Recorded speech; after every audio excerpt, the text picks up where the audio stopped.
دوستان ارجمند، طول تقریبا 3.5 ساعت است که تلویزیون ورزش گزارش را از شهر وحدت از مسابقه دور چهارم جام پرزیدنت جمهوری تاجیکستان اوید به گوشنی طرز جودو منظوری شما کرده ایستاده ایم. حالا در میدان در دور نوبتی بهترین پهلوانانی که توانستند در دورهای گذشته غالبیت به دست بیارند این لحظه در میدان قوازمایی دارند. نماینده قزاقستان دایران نورلانینوف اون نفری که بر حریفانش خیلی مهارت بلند نشان داد و غالبیت به دست آورده این لحظه در این دور با نماینده اوکراین ستانیسلاو باندارенکو قوازمایی دارد. ستانیسلاو باندارенکو با لباسهای کبود است و باید گفت که نماینده قزاقستان در سبقت‌های گذشته با مهارت بلند تکنیکی و تاکتیکی هنرنمایی کرد. امروز قزاقستان یکی از کشورهای واقعا پیشرفته جودو بعد گرجستان در سابق جمهوری اتحادیه شوروی به حساب می رود. یک سال قبل در این کشور چمپیونات جهان اوید به گوشنی طرز جودو برگزار گردید و چند نفر نمایندگان قزاقستان به گرفتن مدال‌های طلایی این مسابقات جهانی نائل شدند. آنها همچنین در بازی‌های المپی نیز مهارت بلند نشان داده بسیاری آنها به گرفتن مدال‌های المپی سرفراز شدند و این ورزشگر نیز بر حریفانش با مهارت بلند تکنیکی و تاکتیکی هنرنمایی کرده است و از روی مشاهده‌های امروزه ما با خلاصه می‌گوییم که باید مربیان ما بیشتر در پارتر با ورزشگران کار کنند.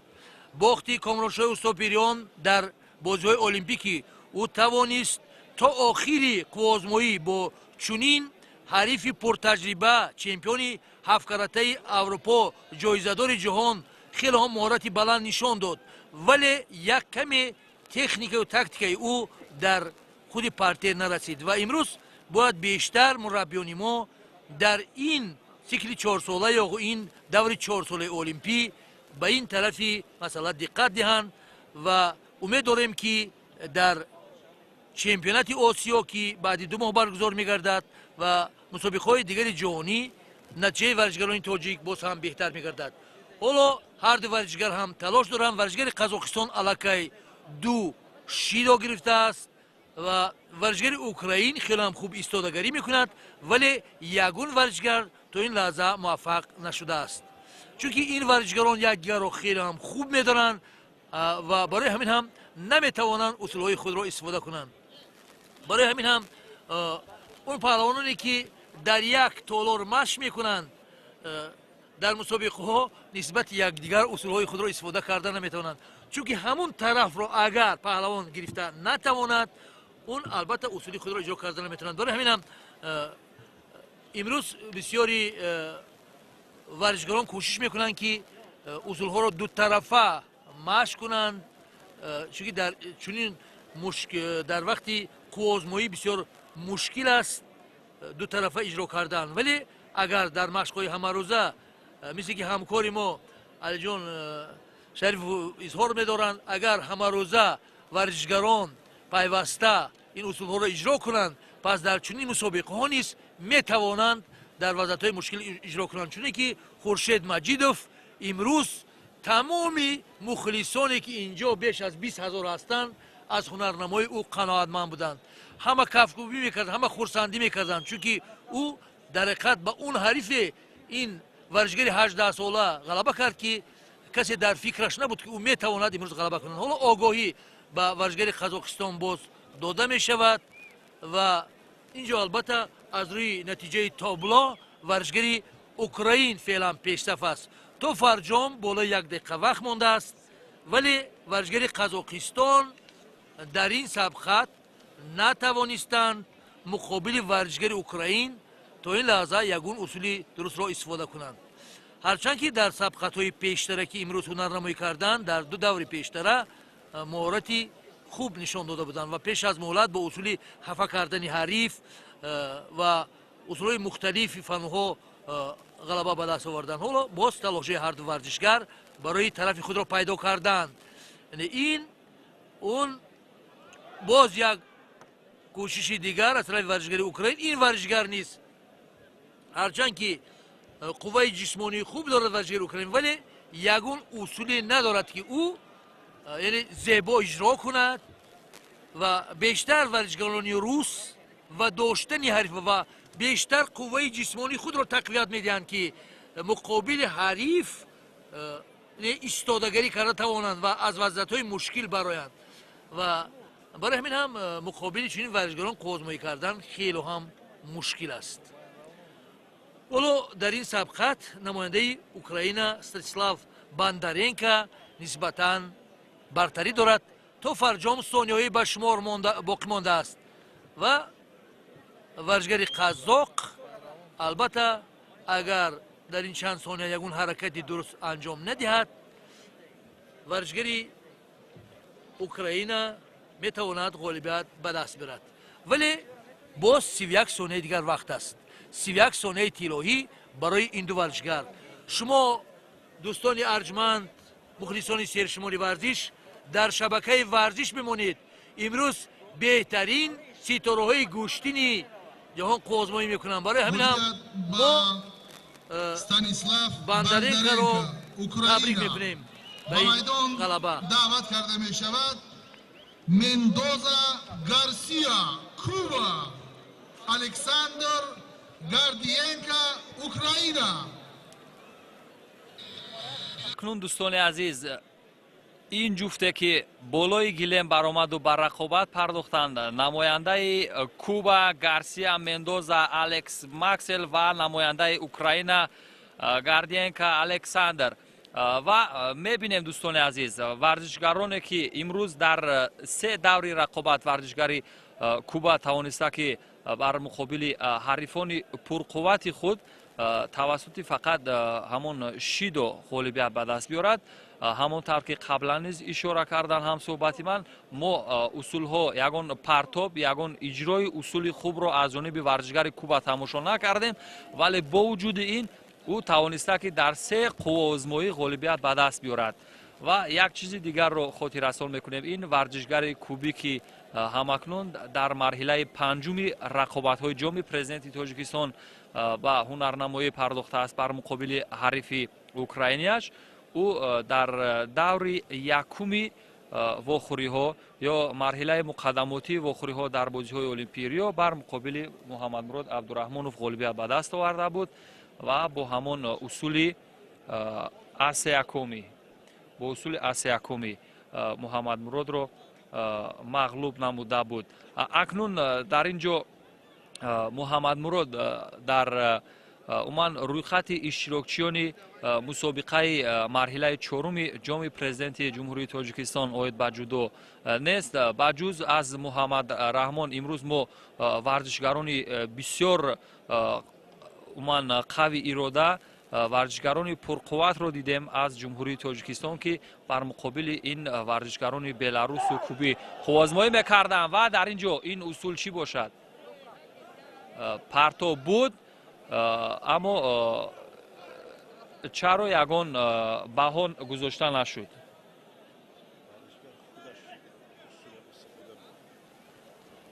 ва ҳамон тавр ки бале ҳамон тавр ки мураббиён дар ин ҷо ба хулоса омаданд, гӯё ки худи варзишгар яъне усулро худаш истифода карда бошад.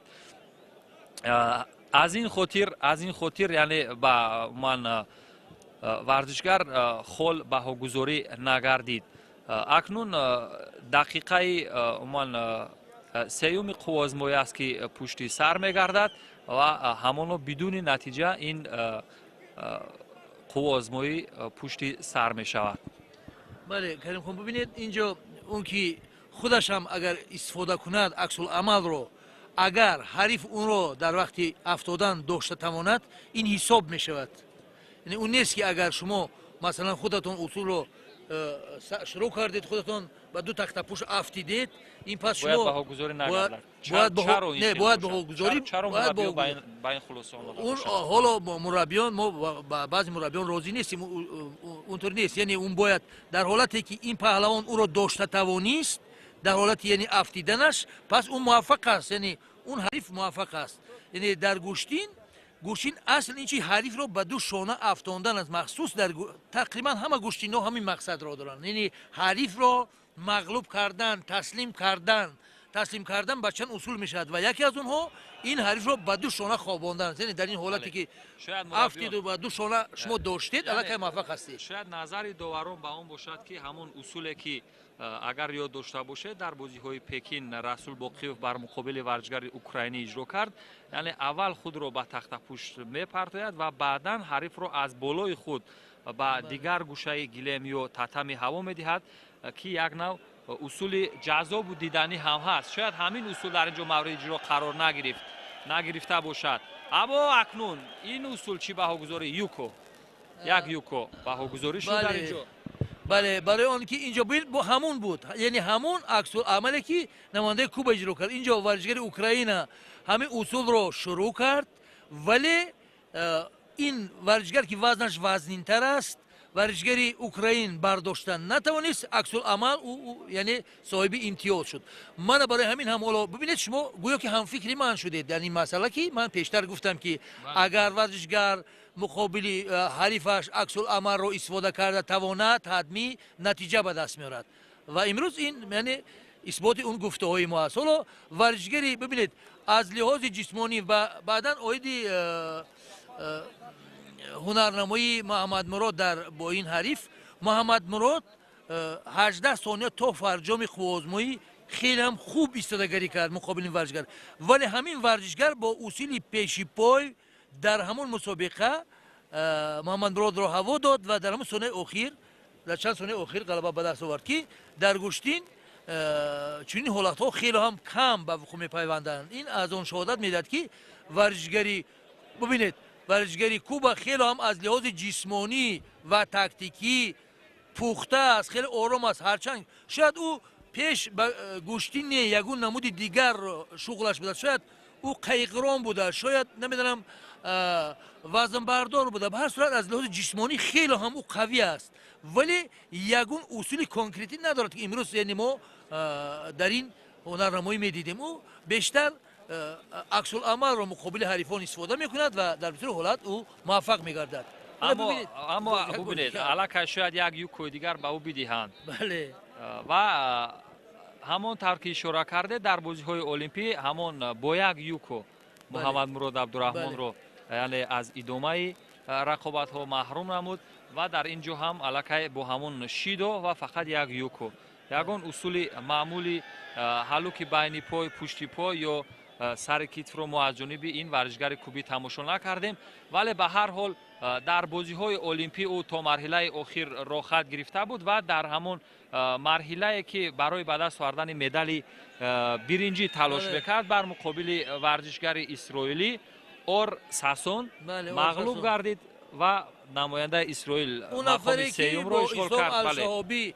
یعنی دست داد اسلام شهابی در همون بازی المپی با او دست نداد، یاد است. این لحظه بسیار جالب بود که در بازی المپی هدف یعنی بازی المپی این به هم آوردن تمام خلق ملت های دنیا است. این مقصد همین طریق این ورزشگر کوبا گارسیا توانست که با همون یک یوکو هرچند دو شیدو هم دادن نسبت به همون بعضی فعالیت هایی که غیر قابل قبول هستند در گوشتین جودو به هر حال غالبیت به دست آورد با یک یوکو و به مرحله بعدی رقابت ها راه یافت و بله الکس گارسیا مندوزا ورزشگر 23 ساله کوبی غالبیت به دست آورد و ورزشگر تاجیک بر مقابل ورزشگر ازبک خوازمایی خواهد کرد. این عزیز و ارجمند مخلصان و هواداران سرشمار برنامه‌های شبکه تلویزیونی ورزش و طرفداران گوشتین جودو،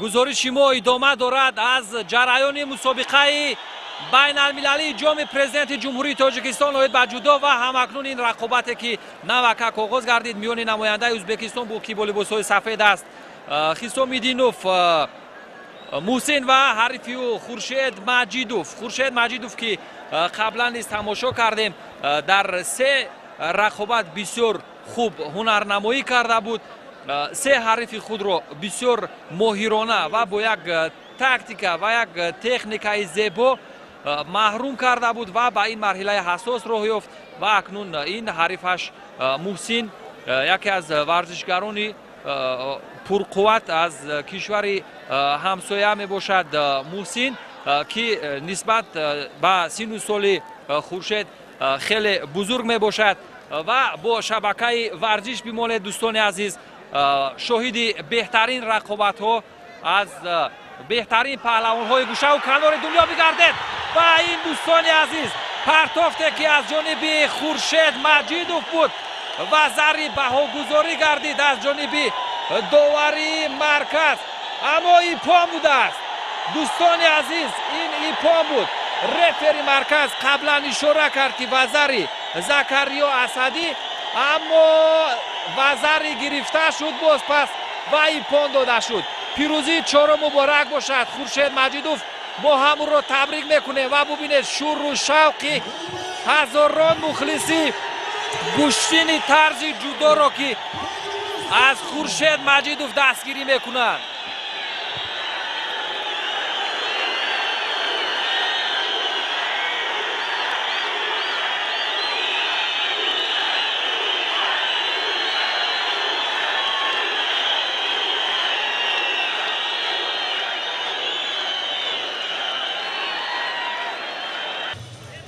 الکساندر گاردینکا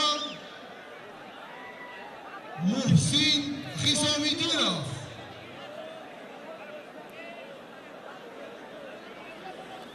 دوستان ارجمند باز ما گزارشمان را از مسابقه بین المللی برای دریافت جام پرزیدنت جمهوری تاجیکستان در سال 2016 از شهر وحدت منظوری شما میکنیم اکنون ورزشگرانی که به قسم فینالی برآمده نتوانستند و برای مدال های برنجی را به دست آوردن امروز عبدالله تنگریف و دایرن نورلینوف از قزاقستان با لباسهای کبود بعد چند لحظه قوزمایی را ادامه میدن این در جودو قوزمایی تسلا بخش یعنی اون نفرانی که میخوان باز در سبقت‌های من بعدی در حالت غلبه کردن برای دریافت مدال‌های برنجی اشتراک کنند در حقیقت هم امروز جشن ورزش بود مخصوص خورشید مجیدوف در این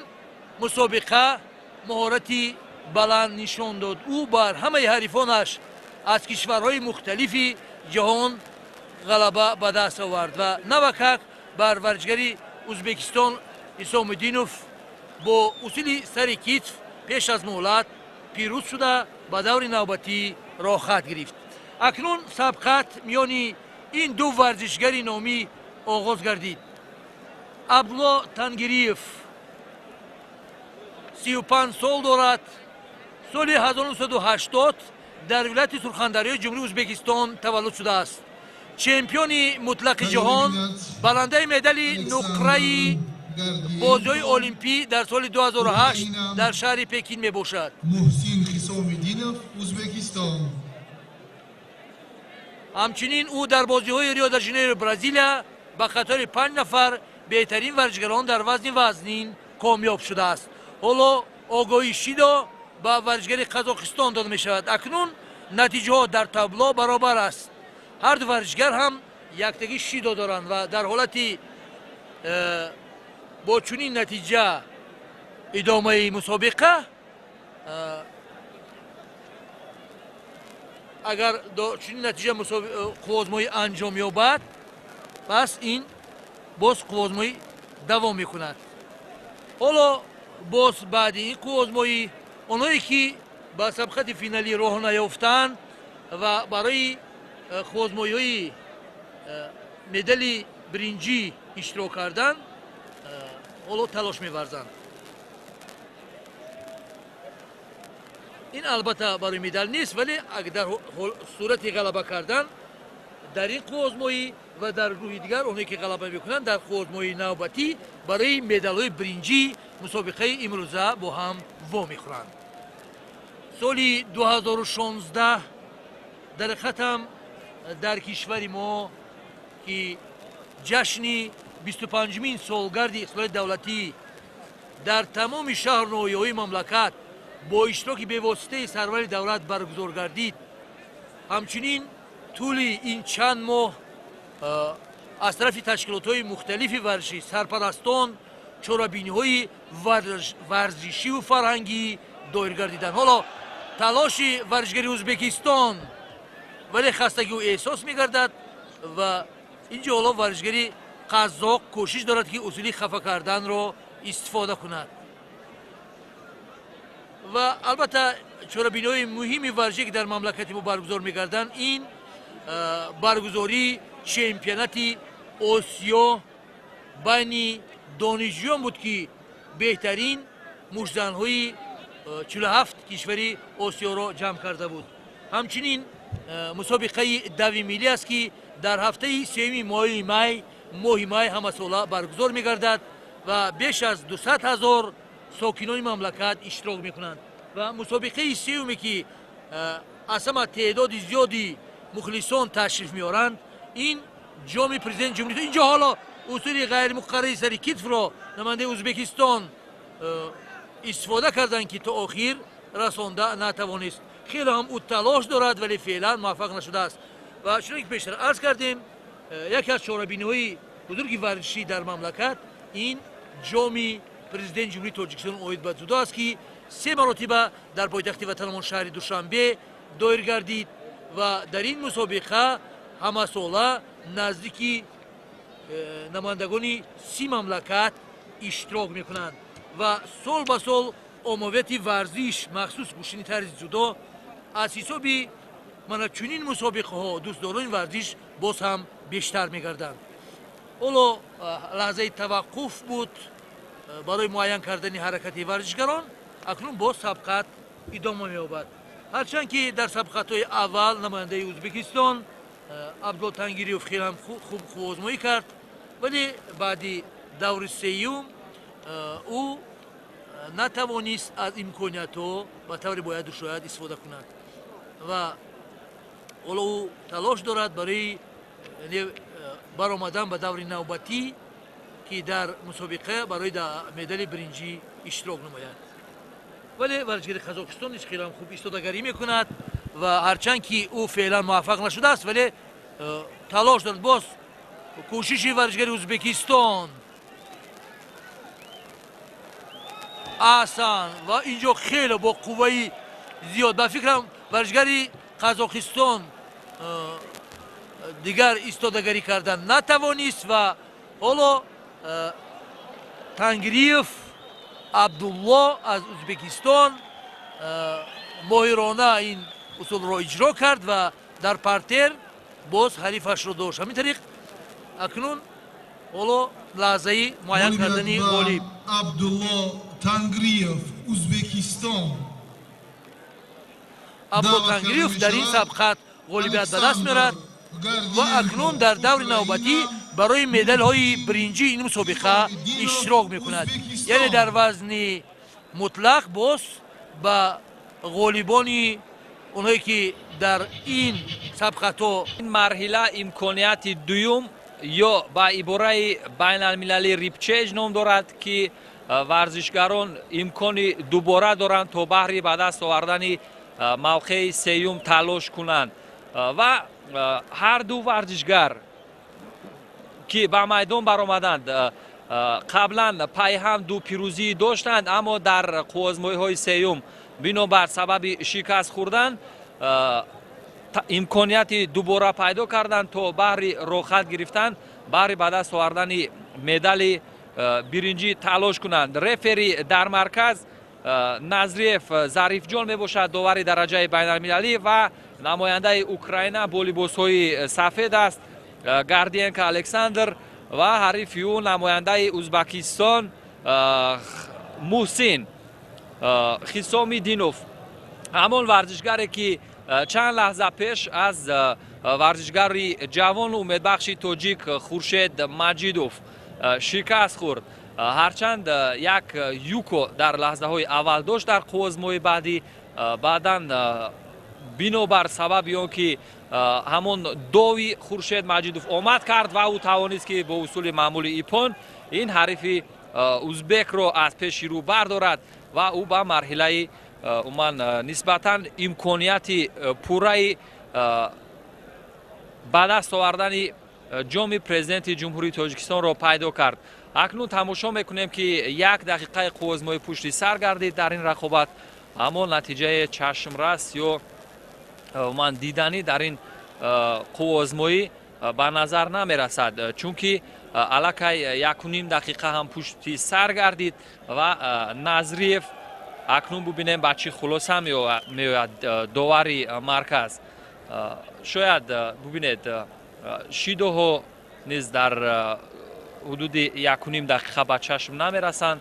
агар тибқи иттилои ҳамон доварон ва баъд аз он ки уман як қонуни нав дар ҷудо баъд аз соли уман 2012 қабул гардид, яъне агар варзишгарон ба ин тарз суръати ҳаракатшон идома кунаду як юко ба варзишгари узбек дар ин ҷо дода шуд. хисомиддинов муҳсин юкои аввалро дар ин қувозмоӣ насиб гардид, ӯ пешсаф шуд. акнун 3 дақиқаи дигар имкон дорад варзишгари Украина Александр то бартарӣ нишон бидиҳад ва бозпас юко гирифта шуд. баъд аз он ки Назриев юкои аввалро дод, аммо доварони канорӣ ки аз дигар гӯшаҳо назорат мекарданд, он амалкарди варзишгари Ӯзбекистон ба юко наздикӣ надошт. аз ҳамин сабаб юко бозпас гирифта шуд. боз акнун талош кард. ин муҳсин буд варзишгари ӯзбекистонӣ ки бо усули бисёр хуби сари китф ҳарифи уман украини худ Александр Гадриенкаро аз пеши рӯ бардошт ва баҳри ба даст овардани медали биринҷӣ талош хоҳад кард.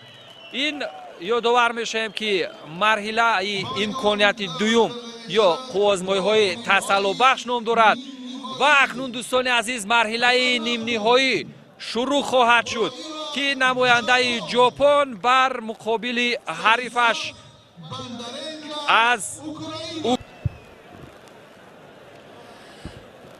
далерӣ кун ки майдон аз далер аст, агар рӯбоҳ далер рафта чу шер аст. онҳое ки имрӯз далер буданд тавонистанд ба сабқатҳои нимниҳоӣ роҳ ёбанд. акнун дар экрани тизрҳои шумо ду варзишгари меҳмон, намояндаи ҷопон Кураива Таканади ва намояндаи Украина Станислав Бандаренко бо либосҳои кабуд сабқатро оғоз карданд. кадоме аз ин варзишгарон ғалаба кунад, ба сабқати финалӣ роҳ хат мегирад. ин қувозмоии асосӣ аст. имрӯз дар ин мусобиқа беш аз 40 нафар варзишгарон барои ҷоми президент ҷумҳурии Тоҷикистон дар соли 2016 қувозмоӣ карданд. акнун боз қувозмоӣ идома меёбад. аз оғози ин сабқат аллакай наздики 1 дақиқа гузаштааст. феълан ягон варзишгар натиҷае ба даст наовардааст ва ҳоло кӯшиши варзишгари ҷопон буд, вале муваффақ нашуд. бале, Курои ва Таканобу дар ҳолати партер имрӯз мо амалкарди ӯро камтар мебинем, ё дар рӯи гилем гӯштин гирифтанро. аммо Бандаренко Станислав, ин варзишгари бо таҷрибаи уман украиниро борҳо дидем ки дар ҳамон қомати росто бештар амалкардаш хуб аст ва ин усул чӣ гуна ба анҷом расид. агар кадом як тарзи ҳаракат нисбатан сустар буд ки ҳамин усуле ки айни ҳол бисёр як мавқеият дошт ё фурсат дошт барои ҳал кардани тақдири ин қувозмоӣ, бенатиҷа анҷомид. инҷо каримхон воқеан варзишгари Украин خیلی هم تلاش خوب کرد. یک اصول غیر مقرر معمولا محمد مراد عبدالرحمنov این اصول رو اجرا میکند. از پشت پای گذشت و خواست با قوه دست ورزش ژاپنی رو یعنی هوا دهد، ولی قوه جسمانی ورزشگری ژاپنی خیلی هم خوب بود. برای همین هم ورزشگری اوکراین نتوانست این فنون را تا آخر اجرا کند. امروز در این سبقت ها ورزشگری ژاپنی خیلی هم موفق است. او هم از لحاظ تکنیکی هم تاکتیکی هم وقت را خیلی هم خوب احساس میکند. هم ببینید ورزشگری که در میدان هم گوشتین میگیرد هم فکر میکند او حتمی موفق است. و اون ورزشگری که تابلو را نگاه نمیکند، یعنی از حرکت های مربیش استفاده بردن نمیتواند، فکر نمیکند، فقط با قوه جسمانی گوشی میگیرد، او نمیتواند غلبه به دست بیارد. چون که گوشتین چون تمام ساحه‌های دیگر در ورزش سال به سال پیشرفت کرده است. برای همین هم ورزشگران باید خیلی هم زیرک باشند و از امکانات ها استفاده کنند. و اینجا آگاهی به ورزشگری ژاپن فعلا داده می شود، ولی او به هر صورت پیشرفت است. او یک یوکو دارد. این نتیجه خوب است در گوشتینی جودو. بله، اگر با اصول های تاکتیکی گذارد، یک نوع با عباره معمولی مربیان اگر با طرز حرکت های بر دروغ بگذارد، یعنی وقت رو کشوله بدهد، شاید همون یک یوکو هم برای معین کردن غالب این سبقت یا قوزموی کفایه باشد. اما این عملی در حال اجرا شده ایستاده است که داوری مرکز در اینجا همون اصول اسیاکومی رو قبول نکرد، اما سبقت همون رو ادامه کرد یک نوع و 2.5 دقیقه دیگر تا انجام این قوزموی باقی مانده است. همونطور که به چشم میرسد با یک یوکو ورزشگری ژاپن تاکانوبو در پیش است و اکنون در دستی نوبتی این ورزشگری اوکراینی در مرحله اول و دوم رقابت ها بسیار با یک اصول های جذاب بود دیدنی و با یک اصولی که غیر مقرری میگوید هم صحبتی من با همون اصول های سری کیت حریفانش رو برداشته به زمین هوا میداد. غیر چشم داشت. بله، غیر چشم داشت. غیر مقرری نگویم چون که اصول های هستند که یعنی معمول هستند، اجرا میگردند. اما اینجا اکنون از جانب ورزشگری ژاپن قریب همون اصولی که ما موردی عموما بحث در اینجا قرار میدادیم قریب که از جانب ورزشگری ژاپن اجرا میشد. ببینید ورزشگری ژاپن خیلی هم زیرک است. او حالا چمپیون مطلق جهان ابلا تنگریف رو با انا ببینید اما باز اوکراین موفق شد با همون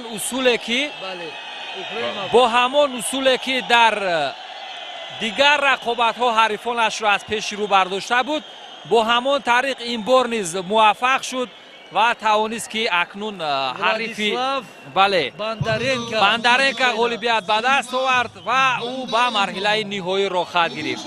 اکنون برای ورزشگری که بعد از این مرحله رقابت میکند، یعنی گارسیا مندوزا و خورشید مجیدوف، یعنی یکی از حریفان جدی و مدعی برای به دست آوردن جام پرزیدنت جمهوری تاجیکستان منتظر است. دوستان ارجمند، مخلصان سرشمار ورزش، حالا سبقت نیم فینالی برای دریافت راحت به قسم فینالی مسابقه بین المللی برای دریافت جام پرزیدنت جمهوری تاجیکستان در سال 2016 میان ورزشگری معروف تاجیک برنده مدال برنجی چمپیونات جهان در سال 2015 بین نورسان و همچنین جایزه‌دار و غالب بسیار مسابقه‌های بین المللی نماینده کوبا مندوزا آغاز گردید. نماینده کوبا با لباس سفید از طرف چپ در اکران تلویزیونی شما و خورشید مجیدوف با لباس‌های کبود از طرف راست. بله، اکنون خورشید مجیدوف که از این حریفش 5 سال خورده است. این نماینده کوبا 23 سال دارد و ورزشگر تاجیکستان 18 سال. همانطور که اشاره کردیم جوانترین паҳлавон дар мусобиқаи имрӯза мебошад ва шояд барои таҷриба андӯхтани ӯ барои мусобиқаҳои ояндаи ҷаҳонӣ як заминаи хуб фароҳам биёрад. ва бубинед ин варзишгари мазарат кубаӣ ба хотири ана ҳамин рафтораш ки дар лаҳзаи охир буд шояд шидо ҳам дода шавад. бубинед ҳоло довар аз афғонистон аст ва бояд барои ин рафтораш ба ӯ албатта ягон огоҳӣ медод. ӯ бисёр нодуруст рафтор кард. шояд довар ин лаҳзаро надид. бале бале закариё асадӣ ин довари дараҷаи байналмилалӣ аз афғонистон аст. бале шояд ҳамин лаҳзаро шояд пайхас накард. ҳамон тавр ки мегӯянд ҳамин ҷудо бо ҳамон фалсафаи баланд бо ҳамон ахлоқу рафтори инсонҳои уман рафтори наҷиби инсонҳо нисбат ба дигар варзишҳо фарқ дорад. ва бубинед дар ин ҷо боз ҳамон рафторе ки дар лаҳзаи қаблӣ буд аз ҷониби гарсия ин бор низ такрор шуд, аммо шояд ин дафъа шидо дода шавад. на шидо ҳам дода намешавад. аз кадом хотир бошад? дар ин ҷо шояд ин варзишгари кубӣ ба ваҷ омадааст ки ҳамон ҳаракатҳои ӯ аз ҷониби доварон байнобат гирифта намешавад. ҳудуди 1.5 дақиқа зиёдтар аз ин қувозмоҳи сипарӣ гашта истодааст ва варзишгари кубӣ назар ба Хуршед Маҷидов вазнинтар аст. Хуршед Маҷидро мебояд ки умуман аз ҳамон усулҳои тактикӣ ва усулҳои дӯстмедошта ки барои умуман чунин як ҳарифони нобоб дар ҳолатҳои умуман ғайриинтизор бояд истифода кард, дар ин ҷо мавриди амал қарор бидиҳад. бештар мураббияш ба ӯ тавсия медиҳад ки ба дасти чап бояд кор кард, чун ҳарифи ӯ бар муқобили равиши гӯштингирии Хуршед ҳаракат карда истодааст ва ин аз ҳамон қувозмоҳиҳое ҳаст ки бубинед чӣ гуна шояд варзишгари ҷавони тоҷик дар ин ҷо ҳам сину сол хурд бошад, ҳам вазн хурд бошад, яъне ин варзишгари азимҷуса гаронвазни кубиро бубинед ки чӣ гуна ҳамон усулҳое ки ҳарифони қаблиашро мағлуб мекард ин бор муваффақ намешавад. хуб, назари шумо дар ин маврид? назари ман ин аст ки варзишгари албатта ман табиб нестам, ба ҳар сурат эҳсос мегардад ки қуввааш мисли ки аз тамоми он сабқатҳои дигар фарқ кард дар ин қувозмоҳӣ, вале ин чанд дақиқа бояд варзишгари мо тоқат кунад, ин мегузарад ва бояд ин варзишгар хело малакаи зиёд дорад ва имрӯз бояд Хуршедҷон Маҷидов бояд бо эҳтиёт ҳисоб шуда бояд дасти аввалро надиҳад, яъне тарафи худро гирад, пешдастӣ кунад ва фақат ӯро бояд хаста кард, чунки ӯ ба ҳар сурат аз кишвари дигар омадааст, ҳатмӣ бояд хаста шуда бошад ва фақат вақт метавонад ин ҷо пирӯзӣ биёрад барои варзишгари мо. ӯ бояд саросима нашавад ва дилшикаста ҳам нашавад. ҳоло то фарҷоми ин сабқат вақт зиёд аст, 1.5 дақиқаи вақти дигар ҳаст ва бояд оҳиста оҳиста, вале ин ҷо ҳоло боз як бори дигар варзишгари Куба усули сарикитро истифода кард, вале ин партофт ҳисоб карда намешавад. ин варзишгари кубӣ гӯё ки ҳамон қувваву тавонашро маҳз барои Хуршед захира карда бошад, чунки дар марҳилаҳои қаблии рақобаташ мо чунин партофҳоро ба ӯ мушоҳида намекардем. бубинед боз варзишгари Куба бояд яъне Хуршед ин лаҳзаҳоро эҳсос кунад, яъне як тарафа дигар надиҳад, кӯшиш кунад аз ин вазъият барояд, чунки додани ҳамон даст бинед боз бо ин аллакай бубинед як бор бояд иштибоҳ кард, на ду бору се бор. бале, боз дар ин ҷо акнун мураббиёну доварон ишора мекунанд ки гӯё ҳамин тавр ман фишор доданд ки аллакай дафъаи сеюм шуд аз ҷониби варзишгари кубӣ бояд умуман аз ҷониби довари марказ шидо дода шавад, аммо ҳудуди 50 сонияи дигар то анҷом боқӣ мондааст. бошад ки дар ҳамин лаҳзаҳо ягон партофти зебо, ягон иҷрои усули хубро мушоҳида кунем. вақтро бояд истифода кунад, вақтро эҳтиёт кунад, фақат که بله. احتیاط کند که همون طرف نتید، ولی خورشید چندی مراتب است که اشتباها همون طرف رو میتید، یعنی کوشش هم نمیکنید از اون وضعیت برای چی باشد من، یعنی بله، خسته شده باشد. این همون روش یا سبک گوشتگیری ورزشگر کوبی می باشد که به همون طرف بیشتر این هم همون عمل طرف میکند. هر دو هم طرف کار میکنند. نه، خورشید بر مقابل او حرکت میکند، یعنی خورشید اگر همون از باید خورشید حرکت کند اقلا یک مرتبه. بله، اقلا یک پرتوبی که در اینجا تواند یک یوکو به دست بیارد. ببینید او همون مشق همون است که او اجرا میکند و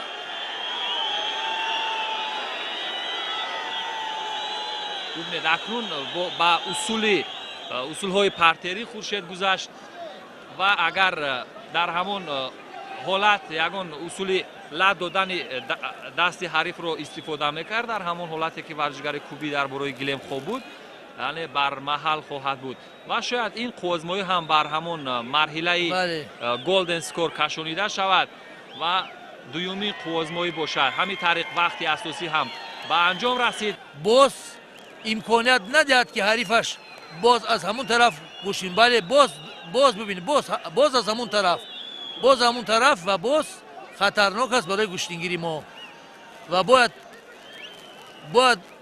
کار رو دیگر کرد. غیر از این و این گلدن سکور است که در اینجا اگر امتیازی اولین یا یوکوی اولین به ورزشگر تاجیک لایق دانسته شود، پس او در مرحله فینالی با همون ورزشگر اوکراینی روبرو خواهد شد. اما برای ببینید اصولی حلو که بین پا، اگر همین اصول یک بار دیگر از جانب خورشید یعنی مورد اجرا قرار بگیرد، شاید او فعال دانسته شود، یعنی یک شیدو به ورزشگر کوبی بدهد و با این طریق باید اون آگاهی دیدم این کار درست میشد. فقط یک شیدو در کار است. فقط یک شیدو اگر به ورزشگر کوبی بدهند، شاید در یعنی مسئله حل است. تقدیری من ورزشگر فینالیست یا مرحله نهایی نیم نهایی، این مرحله نیم نهایی است، یعنی ورزشگری که در مرحله نهایی رقابت میکند معلوم خواهد شد. لیکن از سبقت نهایی این سبقت وزن‌تر است. این سبقت کمی وزنی برای خورشید خواهد بود، چون که این ورزشگر پرتجربه است. ورزشگر کوبی همونطور که اطلاع دادیم اشتراکچی بازی‌های المپی، حتی در مرحله ریپچیج همون مرحله امکانیتی دوم یا تسلط بخش هنرنمایی کرد، غالبیت به دست آورد تنها بر همون نماینده اسرائیلی اوشی در همون قوزمایی برای به دست آوردن مدال برنجی مغلوب گردیده بود. اکنون باز اینجا یک حرکتی ورزشگر کوبی رو دیدیم، بیشتر به سمت راست کوشش میکند که حرکت کند. ببینید چرا این گونه حرکت هایی که ورزشگر کوبی در این مرحله رقابت ها دارد در قوزمایی های قبلی مشاهده نکردیم. قوزمایی الکی از 1 دقیقه هم گذشت، مرحله گلدن سکور یا وقتی طلایی، این دقیقه هفتم این رقابت خواهد بود دوستان عزیز. و در اینجا هیئت داوران یا کمیسیا که این قوزمایی را نظارت دارند از کنار رینگ بچی خلاصه می آمده باشند. این از طولانی ترین قوزمایی خواهد بود و ببینید اگر شیدو به ورزشگر کوبا داده شود، پس این پیروزی بر ورزشگر تاجیک مبارک باشد، چون که او به مرحله فینالی راحت خواهد گرفت. اما میبینیم که در اینجا ببینید کریم خان باید این شیدو ها از طرف اسدی بله شیدو هم داده نشد و اکنون دستی نوبتی بر وقت داده میشد. بله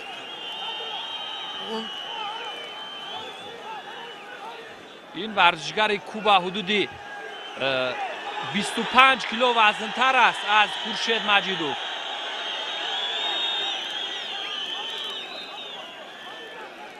و باید همونطور که گفته شد خورشید همون جانبی عموما قسمتی که برای ورزشگر کوبی موافق است همون رو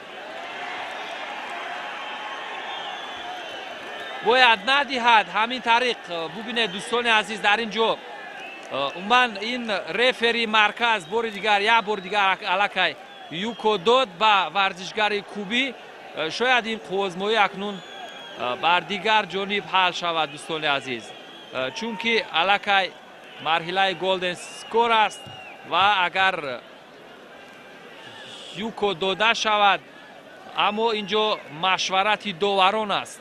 داوران باید در اینجا قضاوت کنند دوستان عزیز. ما داور نیستیم و ببینید رفری مرکز یک نوبت اشاره کرد یوکو، اما اکنون در اینجا داوران گوشه و کنار رینگ که نظارت میکردن جدیتر یوکو برداشته شد و قوزمایی ادامه دارد. هنوز امید پیروزی هست و شیدو به ورزشگر تاجیک داده شد. همین طریق با یک شیدو خورشید مجیدوف در مرحله نیم نهایی قوزمایی رو باخت و این ورزشگر کوبی به قوزمایی نهایی را خط گرفت.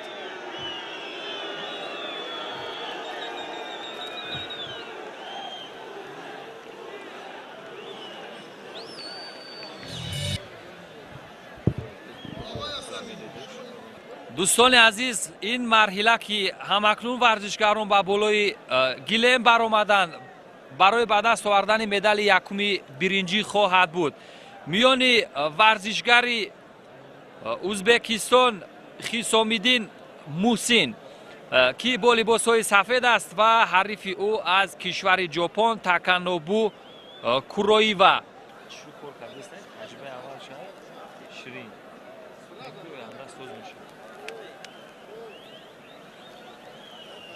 رقابت شروع گردید دوستان عزیز بهر به دست آوردن مدال یکمی برنجی میان نماینده اوکراین میان نماینده ازبکستان محسن و نماینده ژاپن کورویوا و این لحظه های اول رقابت است که ورزشگر ژاپن با یک اصولی من حلوکی من لبی پای حریف و با استفاده از سر کتف این اصول را بدون نتیجه به انجام رسانید، اما هنوز فرصت هست چون ثانیه های اول رقابت است. تخمین زدن ورزشگری برتر در اینجا در گمان است، اما به نظر می رسد که ورزشگر ژاپن یکم فعالیتش یا عملکردش نسبتا در سطح خوبتر و بهتر قرار داشته باشد. اما این گونه لحظه های قپیدن یا در حالت با همدیگر این گونه برخورد کردن ورزشگران باید از جانب رفری مرکز تا این مدتی بدون نتیجه باید باز داشته شود. همین طور هم می شود. علاکه حمزه رحمتوف هر دو ورزشگر را منع می کند و شیدوی اول را به ورزشگر ژاپن می دهد. تاکانوبو کورویوا علاکه شیدوی یکم رو گرفت و تا هنوز یگان حالت پرتاب یا اجرای اصول به چشم نمی رسد، فقط لحظه های قپیدن. اما ببینید چگونه عکس الهجوم یا عکس العمل بر همون حرکتی ورزشگر ازبکستان نشان داد. این ورزشگر جوان ژاپنی تاکانوبو کورویوا. باز این میان ورزشگران گران وزن چگونه مشکل است همدیگر رو برداشته با بالای گلیم یا تتمی پرتاب دادن. علاکه یوکو بود پرتاب ورزشگری ژاپنی، با یک یوکو پیشرفت شد ورزشگری ژاپن و هنوز فرصت هست. حدود 2.5 دقیقه دیگر محسن امکان دارد بر مقابل تاکانوبو یک مقاومت یا رقابت جالب و دیدنی رو منظور بیننده ها گرداند یا بهر به دست آوردن مدال برنجی یا موقع سیومی مرحله چهارم مسابقه بین المللی جام پرزیدنت جمهوری تاجیکستان تلاش کند.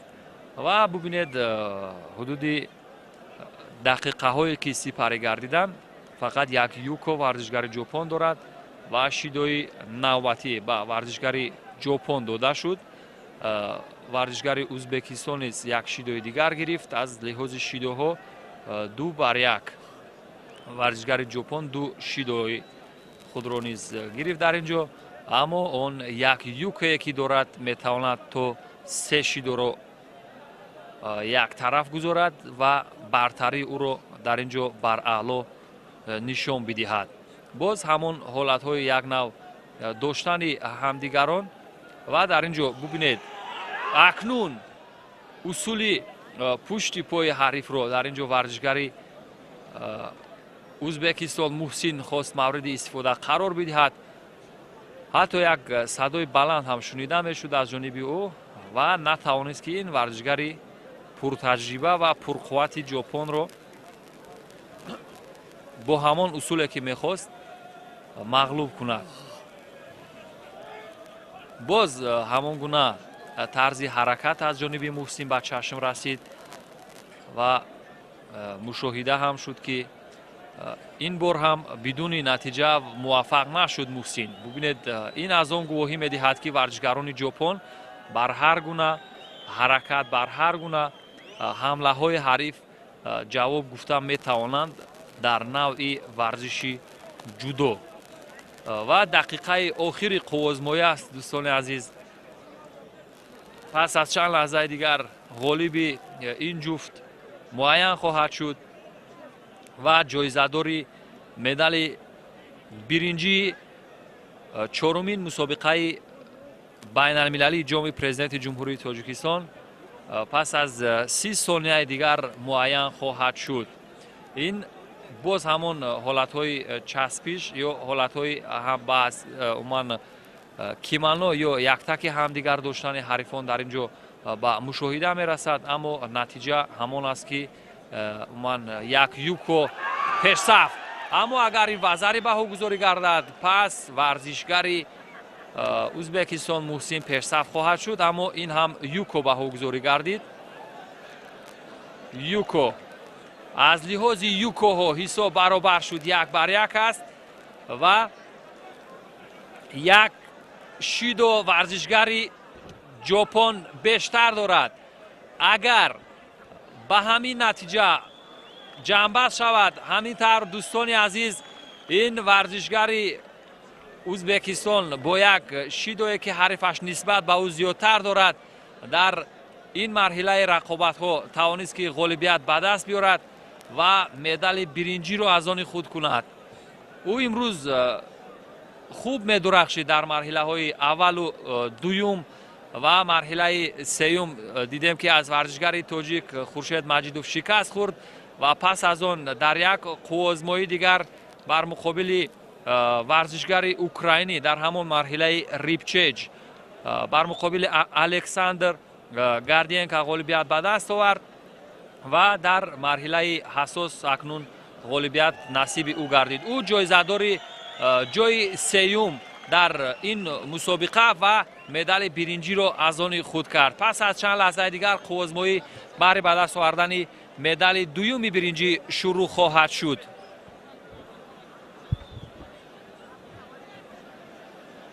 دوستان ارجمند، مخلصان سرشماری ورزش، ما باز گزارشمان را از ورزشگاه شهر وحدت از چهارمین مسابقه بین المللی اوید به گوشنی طرز جودو برای دریافت جام پرزیدنت جمهوری تاجیکستان در سال 2016 منظور شما میکنیم.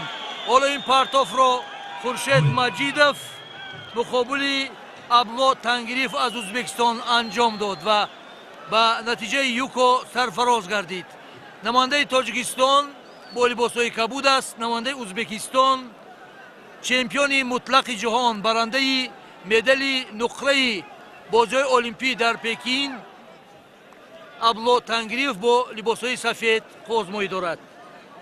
در حقیقت هم این دو پهلوانی که امروز با هم قوزمایی دارند، دو جمهوری با هم برادر هم مرز هستیم و امروز در حقیقت نمایندگان ازبکستان است مهارت بلند نشان دادند. به تازگی حسام الدینوف محسن از ازبکستان به مدال برنجی سرفراز گردید و حالا کوشش های البته تنگریف اینجا حالا خورشید را در حالت партер агар 20 сония дар ҳамин ҳолат агар хуршед маҷид баромада натавонад, ин медали дуввум низ, яъне медали дуввуми биринҷӣ боз ба Ӯзбекистон меравад. Албатта ин санҷише аст ки бояд паҳлавонони мо бо чунин паҳлавони номдор барои хуршед маҷидов бо ин паҳлавон хозгоҳӣ кардан ифтихор аст. дар ин вазн сазовори ҷои сеюм гардид. ҳамин тариқ намояндаи Ӯзбекистон ба гирифтани медали биринҷӣ сарфароз гардид. қувозмои ниҳоӣ Stanislav Bandarenko, Украина. Mendoza Garcia, Куба. акнун баъди чанд лаҳза сабқати финалии ҷоми президенти ҷумҳурии Тоҷикистон оид ба дзюдо дар соли 2016 манзури шумо мегардад. барои ҳамин ҳам шумо дар шабакаи мо бимонед, шоҳиди беҳтарин қувозмоии мусобиқаи имрӯза мегардед. яъне беш аз 40 нафар паҳлавонон барои ин унвон имрӯз қувозмоӣ карданд. сабқат аз соати 15 оғоз гардид ва ҳоло соат 21 аст. ин чанд пуштини тарзи ҷудо буд ки беш аз 20 000 мухлисон дар варзишгоҳи шаҳри Ваҳдат тӯли ин чанд соат қувозмоии беҳтарин ситораҳои гӯштини оламро тамошо карданд. онҳое ки дар ҳақиқат ба ин майдон омаданд, шоҳиди беҳтарин сабқатҳо гардиданд. ва ҳоло қувозмоӣ оғоз гардид. намояндаи Куба бо либосҳои кабуд аст, намояндаи Украина бо либосҳои сафед. Станислав Бандаренко дар сабқати гузашта барои ба қисми финалӣ баромадан бар варзишгари ҷопон бо усули хеле ҳам зебо пирӯзӣ ба даст овард, ҳарчанд ки паҳлавони ҷопонӣ низ хеле ҳам дар қувозмоии гузашта маҳорати баланд нишон додааст. бале, воқеан имрӯз Бандаренко Станислав метавон гуфт ки ягона варзишгаре буд ки ҳамон 4 қувозмоие ки ӯ ба даст овард дар марҳилаҳои қаблӣ бидуни ягон шаку шубҳа уман бо усулҳои маъмул, бо як тарзи уман зебо, бо истифодаи як сабки ба худ хос ва фануну усулҳои хуб тавонист ки ҳарифони ҷиддиву пурқувваташро аз пеши рӯ бардорад. ҳамон гуна ки тамошо кардем ҳатто дар марҳилаи нимниҳоӣ бар муқобили ҳарифи ҷопонияш бисёр хубу саре тавонист ҳамон усули ки мавриди истифода қарор дод ба вуқӯъ пайваст ва ҳамин тариқ акнун намояндаи Украина Бандаренко бар ин ҳарифи кубияш, бар ин уман иштирокчии бозиҳои олимпӣ, бар ин варзишгари кубӣ ки мо қаблан як нав тарзи ҳаракатҳои шояд ноқабулро дар муқобили Хуршед Маҷидов нишон дод дар марҳилаи нимниҳоӣ, аммо аз ҷониби рефери марказ аз Афғонистон Закариё Асадӣ боре ҳам ба ӯ шидо надоданд. ва имрӯз бубинед ҳамон тарзи ҳаракатҳоро бар муқобили ин варзишгари бо таҷрибаи украинӣ намекунад. чаро сабаб дар чӣ бошад? шояд ин варзишгар вазнаш ба ин баробар аст ё варзишгари уман украинӣ нисбат ба ӯ вазнинтар аст, яъне наметавонад инро чун варзишгари ҷавон Хуршед Маҷидов яъне ҳамон тавр ки ҳаракат кард, яъне бар муқобили ин ҳам ҳамон гуна кунад. яъне ҳамин тавр ба назар мерасад. аз лиҳози рӯҳӣ психологӣ ӯ бо ҳамин ҳаракатҳо хост ки яъне варзишгари мо рӯҳияшро паст кунад, вале варзишгари мо то дақиқаҳои охири сабқат истодагарӣ кард ба он ки вазни варзишгари Куба шояд болои 20 кило аз он вазнинтар аст ва малакаи хеле ҳам зиёд дорад. ба ин нигоҳ накарда варзишгари ҷавони мо хеле ҳам хуб истодагарӣ кард. барои ӯ, барои Хуршед Маҷидов бо чунин паҳлавонон қувозмоӣ кардан ифтихор аст.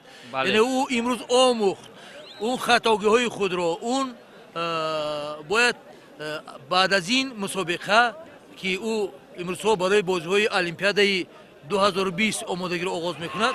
اکنون ببینید آسان باز اینجا یوکو به حضوری یوکو شد. بله ورزشگری اوکراینی باز برتری خود را بر ورزشگری کوبا نشان داد. بله اثبات کرد که واقعا او برتر است در اینجا. بله حالا ببینید اکنون که مخلصان فقط در خوزمای امروزه یا در مسابقه امروزه میتوانند اکنون از ورزشگری اوکراینی که به ما نزدیکتر است به هر صورت مخلصی کنند دیگه. بله، بله. به هر صورت که آمدن این قدر امروز مخلصان زیاد البته ورزشگری اوکراینی واقعا مهارت بلند تکنیکی و تاکتیکی نشون میدهد. بله واقعا او ورزشگر تصادفی نبود در مسابقه بله. امروزه.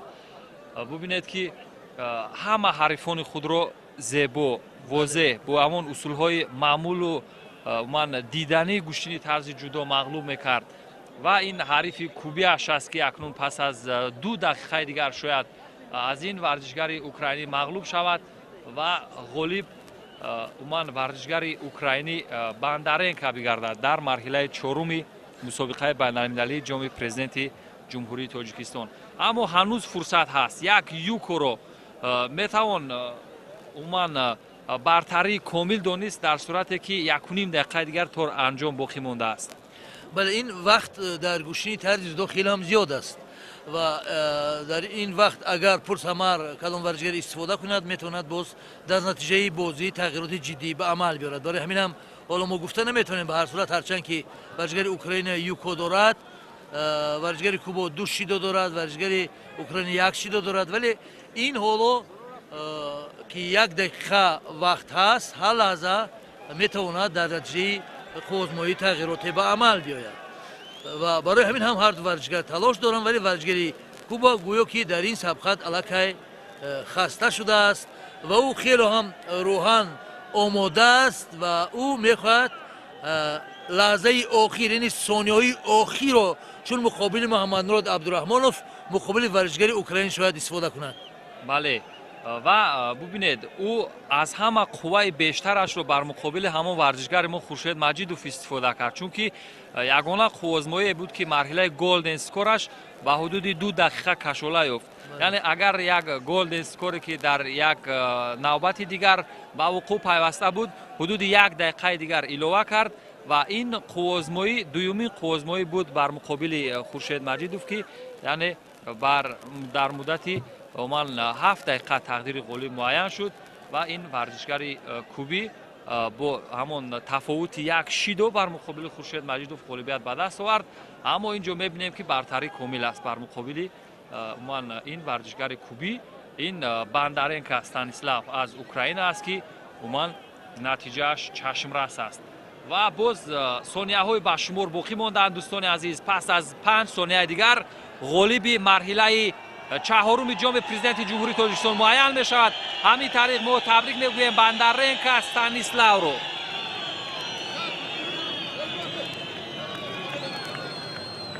و این غالبیت پس از چند لحظه دیگر رسما هم اعلان خواهد شد. دوستان عزیز و ورزشگر اوکراین باندارنکا استانیسلاف که امروز همه حریفان مرحله 1 و 2 و 3 را با اصولهای معمول مغلوب کرد، اما اینجا با توفیل 1 یوکو ما از جانب او تماشا کردیم فقط ایپون میزد حریفانش رو که دیگر جای بحث و مناظره برای داوران نمیموند. باندارنکا اوکراین همین طریق غالبی مسابقه گردید. مندوزا گارسیا سازواری جای دوم کوبا. همین طریق دوستان عزیز و ارجمند این نماینده اوکراین استانیسلاف باندارنکا بود که در مرحله 4 مسابقه بین المللی جام پرزیدنت جمهوری تاجیکستان اوید به گوشتنی جدا با زینه اول افتخاری برآمد. یادآور میشیم که او در مرحله فینالی مندوزا گارسیا نماینده کوبا رو مغلوب کرد. همین طریق نماینده کوبا با گرفتن مقام دوم و مدال نقره مشرف گردید. 2 جای سوم را باشد خیسومیدینوف محسن و تنگریف عبدالله با هم دیدند و از آن که ما رو تا این مدت همراهی نمودید از شما اظهار سپاس میکنیم. و دوستان ارجمند طول تقریبا 3.5 ساعت است که تلویزیون ورزش گزارش را از شهر وحدت از مسابقه دور چهارم جام پرزیدنت جمهوری تاجیکستان اوید به گوشنی طرز جودو منظوری شما کرده ایستاده ایم. حالا در میدان در دوری نوبتی بهترین پهلوانانی که توانستند در دورهای گذشته غالبیت به دست بیارند این لحظه در میدان قوازمایی دارند. نماینده قزاقستان دایران نورلانینوف اون نفری که بر حریفانش خیلی مهارت بلند نشان داد و غالبیت به دست آورده این لحظه در این دور با نماینده اوکراین ستانیسلاو باندارنکا قوازمایی دارد. ستانیسلاو باندارنکا با لباسهای کبود است و باید گفت که نماینده قزاقستان در سبقت‌های گذشته با مهارت بلند تکنیکی و تاکتیکی هنرنمایی کرد. امروز قزاقستان یکی از کشورهای واقعا پیشرفته جودو بعد گرجستان در سابق جمهوری اتحادیه شوروی به حساب می رود. یک سال قبل در این کشور چمپیونات جهان اوید به گوشنی طرز جودو برگزار گردید و چند نفر نمایندگان قزاقستان به گرفتن مدال‌های طلایی این مسابقات جهانی نائل شدند. آنها همچنین در بازی‌های المپی نیز مهارت بلند نشان داده بسیاری آنها به گرفتن مدال‌های المپی سرفراز شدند و این ورزشگر نیز بر حریفانش با مهارت بلند تکنیکی و تاکتیکی هنرنمایی کرده است و از روی مشاهده‌های امروزه ما با خلاصه می‌گوییم که باید مربیان ما بیشتر در پارتر با ورزشگران کار کنند. باختی کامرانشاه استاپیریان در بازی‌های المپیکی او توانست تا آخری قوازمایی با چنین حریف پرتجربه چمپیون هفت کاراته اروپا جایزه‌دار جهان خیلی هم مهارت بلند نشان داد ولی یک کمی تکنیک و تاکتیک او در خود پارتر نرسید و امروز باید بیشتر مربیان ما در این سیکل 4 ساله یا این دور 4 ساله المپی به این طرفی مثلا دقت دهند و امید داریم که در چمپیونات آسیا که بعد 2 ماه برگزار می‌گردد و مسابقه‌های دیگر جهانی نتیجه ورزشگران تاجیک باز هم بهتر می‌گردد. حالا هر دو ورزشگر هم تلاش دارند. ورزشگر قزاقستان الکی 2 شیدا گرفته است و ورزشگر اوکراین خیلی هم خوب ایستادگی می‌کند ولی یگون ورزشگر تا این لحظه موفق نشده است چون که این ورزشگران یکدیگر را خیلی هم خوب می‌دارند و برای همین هم نمی‌توانند اصولهای خود را استفاده کنند. برای همین هم اون پهلوانانی که در یک تالار مشق میکنند در مسابقه ها نسبت یکدیگر اصولهای خود را استفاده کرده نمیتوانند چون که همون طرف را اگر پهلوان گرفته نتواند اون البته اصول خود را اجرا کرده نمیتواند. برای همین هم امروز بسیاری ورزشگران کوشش میکنند که اصول ها را دو طرفه مشق کنند چون که در چنین در وقتی قوازمایی بسیار مشکل است دو طرفه اجرا کردن ولی اگر در مشق‌های همه روزه مثل که همکاری ما علی جان شریف اظهار می‌دارند اگر همه روزه ورزشگران پیوسته این اصول‌ها را اجرا کنند پس در چنین مسابقه‌ها نیز می‌توانند در وضعیت‌های مشکل اجرا کنند چون که خورشید مجیدوف امروز تمامی مخلصانی که اینجا بیش از 20,000 هستند از هنرنمای او قناعتمند بودند. همه کفگویی میکردند همه خرسندی میکردند چون که او در حقیقت به اون حریف این ورزشگر 18 ساله غلبه کرد که کسی در فکرش نبود که او میتواند امروز غلبه کند. حالا آگاهی به ورزشگر قزاقستان باز داده میشود و اینجا البته از روی نتیجه تابلو ورزشگر اوکراین فعلا پیشرفت است. تا فرجام بالای 1 دقیقه وقت مانده است ولی ورزشگر قزاقستان در این سبقت نتوانستند مقابل ورزشگر اوکراین تا این لحظه یگون اصولی درست را استفاده کنند. هرچند که در سبقت‌های پیشتره که امروز هنرنمایی کردند در 2 دور پیشتره مهارتی خوب نشان داده بودند و پیش از مهلت با اصول خفه کردن حریف و اصولهای مختلف فنها غلبه به دست آوردند. حالا باز تلاش هر دو ورزشگر برای طرف خود را پیدا کردن. یعنی این اون باز یک کوشش دیگر از طرف ورزشگری اوکراین. این ورزشگر نیست، هرچند که قوه جسمانی خوب دارد ورزشگر اوکراین، ولی یگون اصولی ندارد که او یعنی زیبا اجرا کند و بیشتر ورزشگران روس و داشتن حریف و بیشتر قوه جسمانی خود را تقویت میدهند که مقابل حریف ایستادگی کرده توانند و از وضعیت‌های مشکل برآیند و برای همین هم مقابل چنین ورزشگران قوزمایی کردن خیلی هم مشکل است. ولو در این سبقت نماینده اوکراین استانیسلاو باندارенکو نسبتاً برتری دارد. تا فرجام ثانیه‌ای به شمار باقی مانده است و ورزشگر قزاق البته اگر در این چند ثانیه یگون حرکتی درست انجام ندهد، ورزشگری اوکراین میتواند غالبیت به دست برد. ولی باز 31 ثانیه دیگر وقت است، 31 ثانیه طلایی برای این دو ورزشگر. شما دوستان ارجمند، مخلصان سیرشماری ورزش، در شبکه ورزش بمانید. امروز بهترین ستاره‌های گوشتنی جهان قوزمایی میکنن. برای همین هم ما باندارنکو رو تبریک میکنیم به این غلبه. دعوت کرده می شود مندوزا گارسیا کوبا، الکساندر گاردینکا اوکراین. کنون دوستان عزیز، این جفته که بالای گیلم برآمد و بر رقابت پرداختند، نماینده کوبا گارسیا مندوزا الکس ماکسل و نماینده اوکراین گاردینکا الکساندر.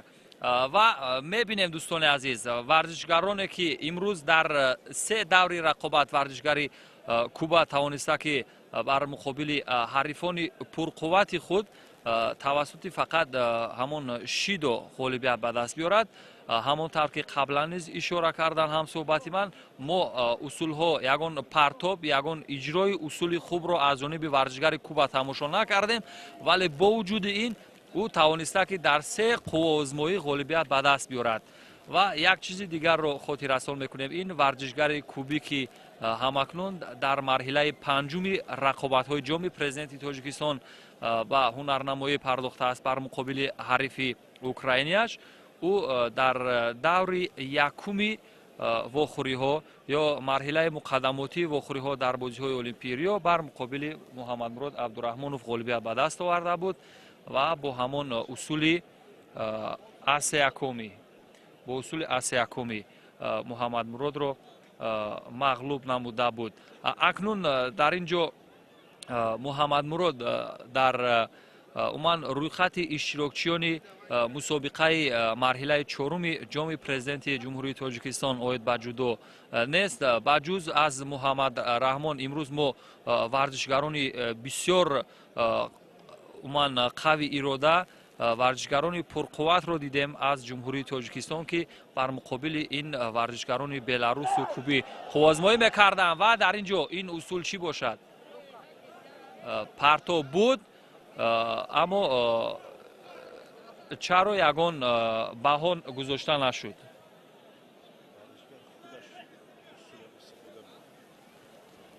و همانطور که بله همانطور که مربیان در اینجا به خلاص آمدن، گویا که خودی ورزشگر یعنی اصول رو خودش استفاده کرده باشد. از این خاطر یعنی با من ورزشگر خال بهاگذاری نگردید. اکنون دقیقه من سیوم قوازمایی است که پشتی سر میگردد و همانو بدون نتیجه این قوازمایی پشتی سر می شود. بله کریم خان، ببینید اینجا اون که خودش هم اگر استفاده کند عکس العمل رو، اگر حریف اون رو در وقت افتادن داشته تواند، این حساب می شود. یعنی اون نیست که اگر شما مثلا خودتون اصول رو شروع کردید، خودتون با دو تخت پوش افتیدید، این پس شما باید بهاگذاری نگردد. باید بهاگذاری باید خلاص آمده اون حالا مربیان ما با بعضی مربیان راضی نیستیم، اونطور نیست. یعنی اون باید در حالتی که این پهلوان او را داشته توانیست در حالت یعنی افتیدنش، پس اون موفق است، یعنی اون حریف موفق است. یعنی در گوشتین اصل این چی حریف رو به دو شانه افتاندن است. مخصوص در تقریبا همه گوشتین ها همین مقصد را دارن، یعنی حریف رو مغلوب کردن، تسلیم کردن به چند اصول میشد و یکی از اونها این حریف رو به دو شانه خواباندن است. یعنی در این حالتی که افتید و به دو شانه شما داشتید الان موفق هستید. شاید نظر داوران به اون باشد که همون اصولی که اگر یاد داشته باشه در بازی‌های همون طور که به چشم میرسد با یک یوکو ورزشکاری ژاپن تاکانوبو در پیش است و اکنون در دستی نوبتی این ورزشکاری اوکراینی در مرحله اول و دوم رقابت‌ها بسیار با یک اصول‌های جذاب و دیدنی و با یک اصولی که غیر مقرری میگوید هم صحبتی من با همون اصول‌های سری کیت حریفانش رو برداشته به زمین هوا میداد. غیر چشم داشت. بله غیر چشم داشت. غیر مقرری نگویم چون که اصول‌های هستند که یعنی معمول هستند، اجرا می‌گردند. اما اینجا اکنون از جانب ورزشکار ژاپن قریب همون اصولی که ما موردی عموما بحث در اینجا قرار میدادیم قریب که از جانب ورزشکار ژاپن اجرا میشد. ببینید ورزشکار ژاپن خیلی هم زیرک است. او حالا چمپیونی مطلق جهان ابلو تنگریف رو انا ببینید اما باز اوکراین موفق شد با همون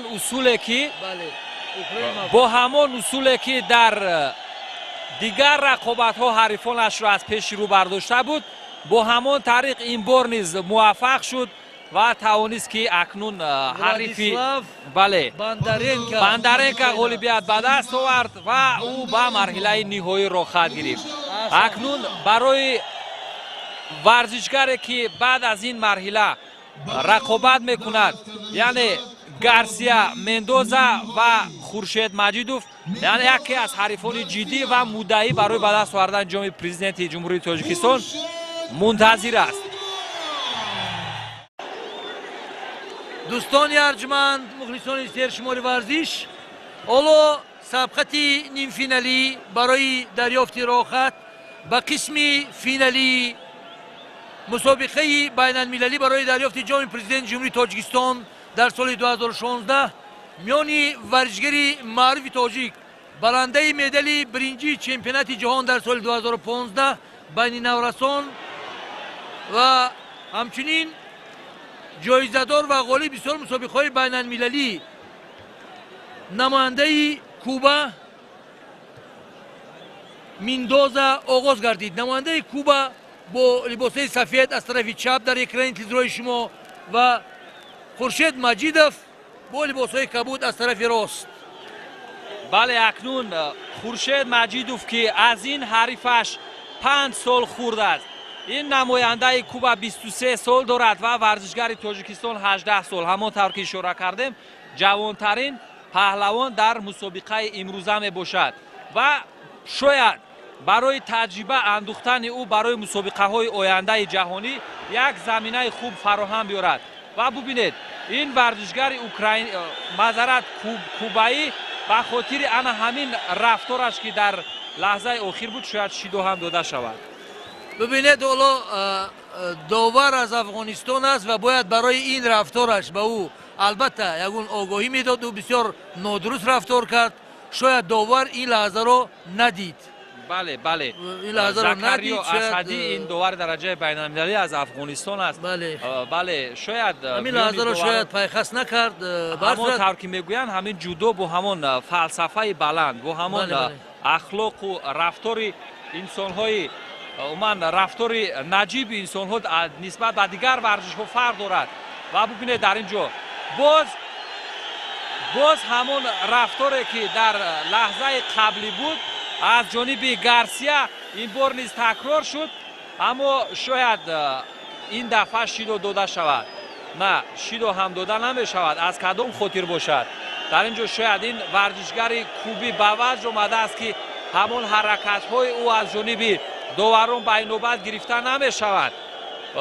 حدودی 1.5 دقیقه زیادتر از این قوزمای سپری گشته ایستاده است و ورزشکار کوبی نظر به خورشید مجیدوف وزنین‌تر است خورشید مجید رو میباید که عموما از همون اصولهای تاکتیکی و اصولهای دوست می‌داشته که برای عموما چنین یک حریفان نوباب در حالتهای عموما غیر انتظار باید استفاده کرد، در اینجا مورد عمل قرار بدهد. بیشتر مربیش به او توصیه میدهد که به دست چپ باید کار کرد، چون حریف او بر مقابل من روش گوشتگیری خورشید حرکت کرده ایستاده است و این از همون قوازمایی‌های هست که ببینید چگونه شاید ورزشگر جوان تاجیک در اینجا هم سن و سال خورد باشد هم وزن خورد باشد، یعنی این ورزشگر عظیم جوسه گران وزن کوبی رو ببینید که چگونه همون اصول هایی که حریفان قبلیش رو مغلوب میکرد این بار موفق نمیشود. خب نظر شما در این مورد؟ نظر من این است که ورزشگری، البته من طبیب نیستم، به هر صورت احساس میگردد که قواش مثل که از تمام اون سبقت‌های دیگر فرق کرد در این قوازمایی، ولی این چند دقیقه باید ورزشگری ما طاقت کند، این میگذرد و باید این ورزشگر خیلی ملکه زیاد دارد و امروز باید خورشید جان مجیدوف باید با احتیاط حساب شده باید دست اول را ندهد، یعنی طرف خود را گیرد، پیش دستی کند و فقط او را باید خسته کرد، چون که او به هر صورت از کشور دیگر آمده است، حتمی باید خسته شده باشد و فقط وقت میتواند اینجا پیروزی بیارد برای ورزشگری ما. او باید سراسیمه نشود و دلشکسته هم نشود. حالا تا فرجام این سبقت وقت زیاد است، 1.5 دقیقه وقت دیگر است و باید آهسته ولی اینجا حالا باز یک بار دیگر ورزشگری کوبا اصول سرکیت را استفاده کرد، ولی این پرتافت حساب کرده نمی شود. این ورزشگر کوبی گویا که همون قوه و توانش را محض برای خورشید ذخیره کرده باشد، چون که در مرحله های قبلی رقابتش ما چنین پرتوف ها را با او مشاهده نمی‌کردیم. باز همون ببینید باز ورزشگر کوبا باید یعنی خورشید این لحظه ها را احساس کند، یعنی یک طرف دیگر ندهد، کوشش کند از این وضعیت برآید، چون که دادن همون دست ببین باز با این علاقه ببینید یک بار باید اشتباه کرد، نه 2 بار و 3 بار. بله باز در اینجا اکنون مربیان و داوران اشاره میکنند که گویا همین طور من فشار دادن که علاقه دفعه سوم شد از جانب ورزشگر کوبی، باید من از جانب داور مرکز شید داده شود، اما حدود 50 ثانیه دیگر تا انجام باقی مانده است. باشد که در همین لحظه ها یگان پرتافتی زیبا، یگان اجرای اصول خوب را مشاهده کنید. وقت رو باید استفاده کند، فقط وقت رو احتیاط کند، فقط که احتیاط کند که همون طرف نتید، ولی خورشید چندی مراتب است که اشتباهات همون طرف رو میتید، یعنی کوشش هم نمیکنید از اون وضعیت برآید. برای چی باشد من یعنی خسته شده باشد. این همون روش یا سبک گوشتگیری ورزشگر کوبی می باشد که به همون طرف بیشتر عمل میکند، هر دامنه طرف کار میکند. نه خورشید بر مقابل او حرکت میکند، یعنی خورشید اگر همون باید خورشید حرکت کند اقلا یک مرتبه، بله اقلا یک پرتوبی که در اینجا تواند یک یوکو به دست بیارد. ببینید او همون مشق همون است که او اجرا میکند و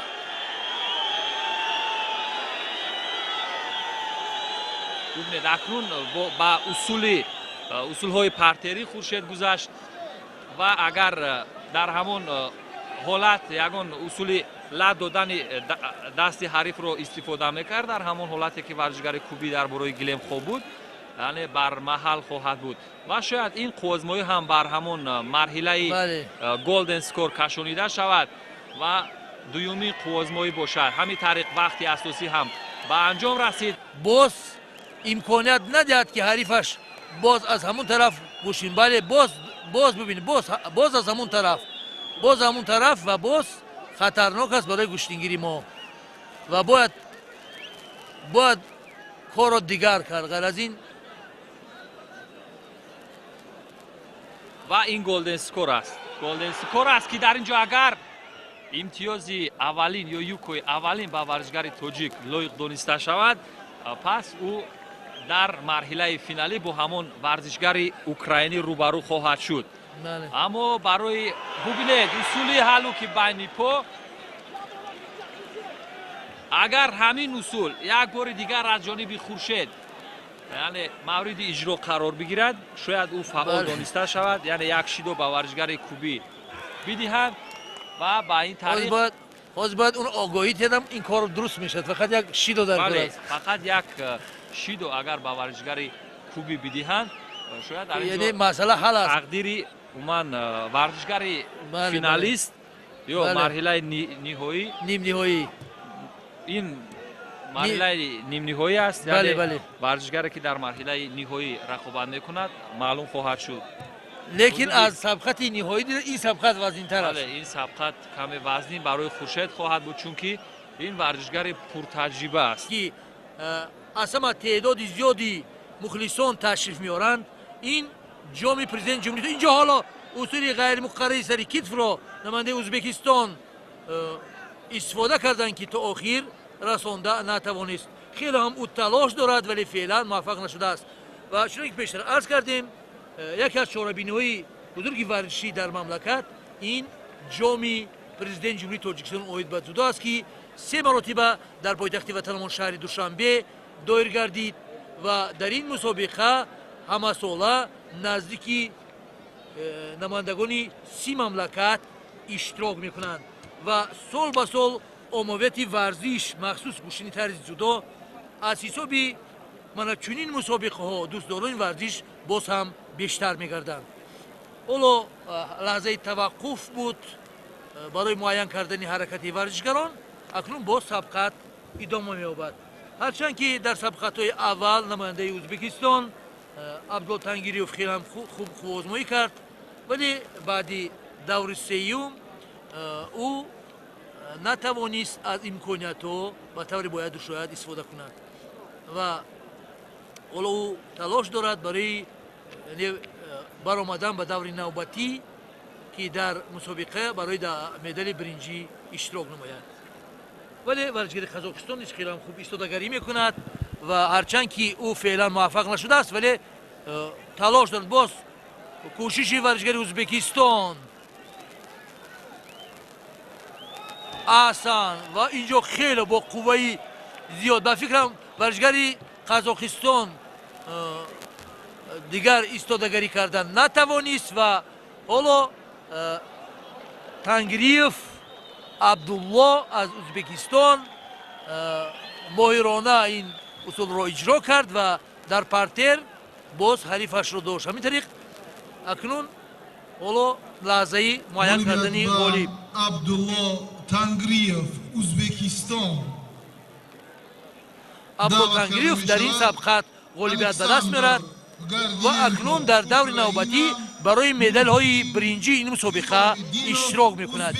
یعنی در وزن مطلق باز به غالبان اونایی که در این سبقت ها این مرحله امکانیت دوم یا با عباره بین المللی ریپچیج نام دارد که ورزشکاران امکان دوباره دارند تا بهر به دست آوردن موقع سیوم تلاش کنند و هر دو ورزشکار که به میدان برآمدند قبلا پای هم دو پیروزی داشتند، اما در آزمایش‌های سیوم بنابر سبب شکست خوردن امکانیت دوباره پیدا کردند تا بهر راحت گرفتن بهر به دست آوردن مدال برنجی تلاش کنند. رفری در مرکز نظریف ظریف جان می باشد، داور درجه بین المللی و نماینده اوکراین با لباس‌های سفید است گاردینکا الکساندر و حریف او نماینده ازبکستان محسن خیسامی دینوف. همان ورزشکاری که چند لحظه پیش از ورزشکار جوان امیدبخش تاجیک خورشید مجیدوف شکست خورد، هرچند یک یوکو در لحظه های اول داشت در آزمایش بعدی بعداً бинобар сабаби он ки ҳамон дови хуршед маҷидов омад кард ва ӯ тавонист ки бо усули маъмули ипон ин ҳарифи узбекро аз пеши рӯ бардорад ва ӯ ба марҳилаи уман нисбатан имконияти пурраи ба даст овардани ҷоми президенти ҷумҳурии тоҷикистонро пайдо кард. акнун тамошо мекунем ки 1 дақиқаи қуввозмоӣ пушти сар гардид дар ин рақобат, аммо натиҷаи чашмрас ё уман диданӣ дар ин қуввозмоӣ ба назар намерасад, чунки аллакай 1.5 дақиқа ҳам пушти сар гардид ва Назриев акнун бубинем ба чӣ хулоса меояд довари марказ. шояд бубинед шидоҳо низ дар ҳудуди 1.5 дақиқа ба чашм намерасанд. агар тибқи иттилои ҳамон доварон ва баъд аз он ки уман як қонуни нав дар ҷудо баъд аз соли уман 2012 қабул гардид, яъне агар варзишгарон ба ин тарз суръати ҳаракатшон идома кунаду як юко ба варзишгари узбек дар ин ҷо дода шуд. хисомиддинов муҳсин юкои аввалро дар ин қуввозмоӣ насиб гардид. ӯ пешсаф шуд. акнун 3 дақиқаи дигар имкон дорад варзишгари Украина Александр то бартарӣ нишон бидиҳад ва бозпас юко гирифта шуд. баъд аз он ки Назриев юкои аввалро дод, аммо доварони канорӣ ки аз дигар гӯшаҳо назорат мекарданд, он амалкарди варзишгари Ӯзбекистон ба юко наздикӣ надошт. аз ҳамин сабаб юко бозпас гирифта шуд. боз акнун талош кард. ин муҳсин буд варзишгари ӯзбекистонӣ ки бо усули бисёр хуби сари китф ҳарифи уман украинии худ Александр Гадриенкаро аз пеши рӯ бардошт ва баҳри ба даст овардани медали биринҷӣ талош хоҳад кард. ин ёдовар мешавем ки марҳилаи имконияти дуюм ё қуввозмоиҳои тасаллубахш ном дорад ва акнун дӯстони азиз марҳилаи нимниҳоӣ шурӯъ хоҳад шуд ки намояндаи ҷопон бар муқобили ҳарифаш аз далерӣ кун ки майдон аз далер аст, агар рӯбоҳ далер рафта чу шер аст. онҳое ки имрӯз далер буданд тавонистанд ба сабқатҳои нимниҳоӣ роҳ ёбанд. акнун дар экрани тизрҳои шумо ду варзишгари меҳмон намояндаи ҷопон Кураива Таканади ва намояндаи Украина Станислав Бандаренко бо либосҳои кабуд сабқатро оғоз карданд. кадоме аз ин варзишгарон ғалаба кунад, ба сабқати финалӣ роҳ хат мегирад. ин қуввозмоии асосӣ аст. имрӯз дар ин мусобиқа беш аз 40 нафар варзишгарон барои ҷоми президент ҷумҳурии Тоҷикистон дар соли 2016 қуввозмоӣ карданд. акнун боз қуввозмоӣ идома меёбад. аз оғози ин сабқат аллакай наздики 1 дақиқа гузаштааст. феълан ягон варзишгар натиҷае ба даст наовардааст ва ҳоло кӯшиши варзишгари ҷопон буд, вале муваффақ нашуд. бале, Курои ва Таканобу дар ҳолати партер имрӯз мо амалкарди ӯро камтар мебинем, ё дар рӯи гилем гӯштин гирифтанро. аммо Бандаренко Станислав, ин варзишгари бо таҷрибаи уман украиниро борҳо дидем ки дар ҳамон қомати росто бештар амалкардаш хуб аст ва ин усул чӣ гуна ба анҷом расид. агар кадом як тарзи ҳаракат нисбатан сустар буд ки ҳамин усуле ки айни ҳол бисёр як мавқеият дошт ё фурсат дошт барои ҳал кардани тақдири ин қуввозмоӣ, бенатиҷа анҷомид. инҷо каримхон воқеан варзишгари Украин хеле ҳам талоши хуб кард. як усули ғайримуқарриб маъмулан Муҳаммад Мурод Абдурахмонов ин усулро иҷро мекунад. аз пушти пой гузашт ва хост бо қувваи даст варзиши ҷопониро ҳаво диҳад, вале қувваи ҷисмонӣ варзишгари ҷопонӣ хеле ҳам خوب بود. برای همین هم ورزشگر اوکراین نتوانست این فنورات آخر اجرا کند. امروز در این سبقت ها ورزشگر ژاپنی خیلی هم موفق است. او هم از لحاظ تکنیکی هم تاکتیکی هم وقت را خیلی هم خوب احساس میکند. هم ببینید ورزشگری که در میدان هم گوشتین میگیرد هم فکر میکند او حتمی موفق است.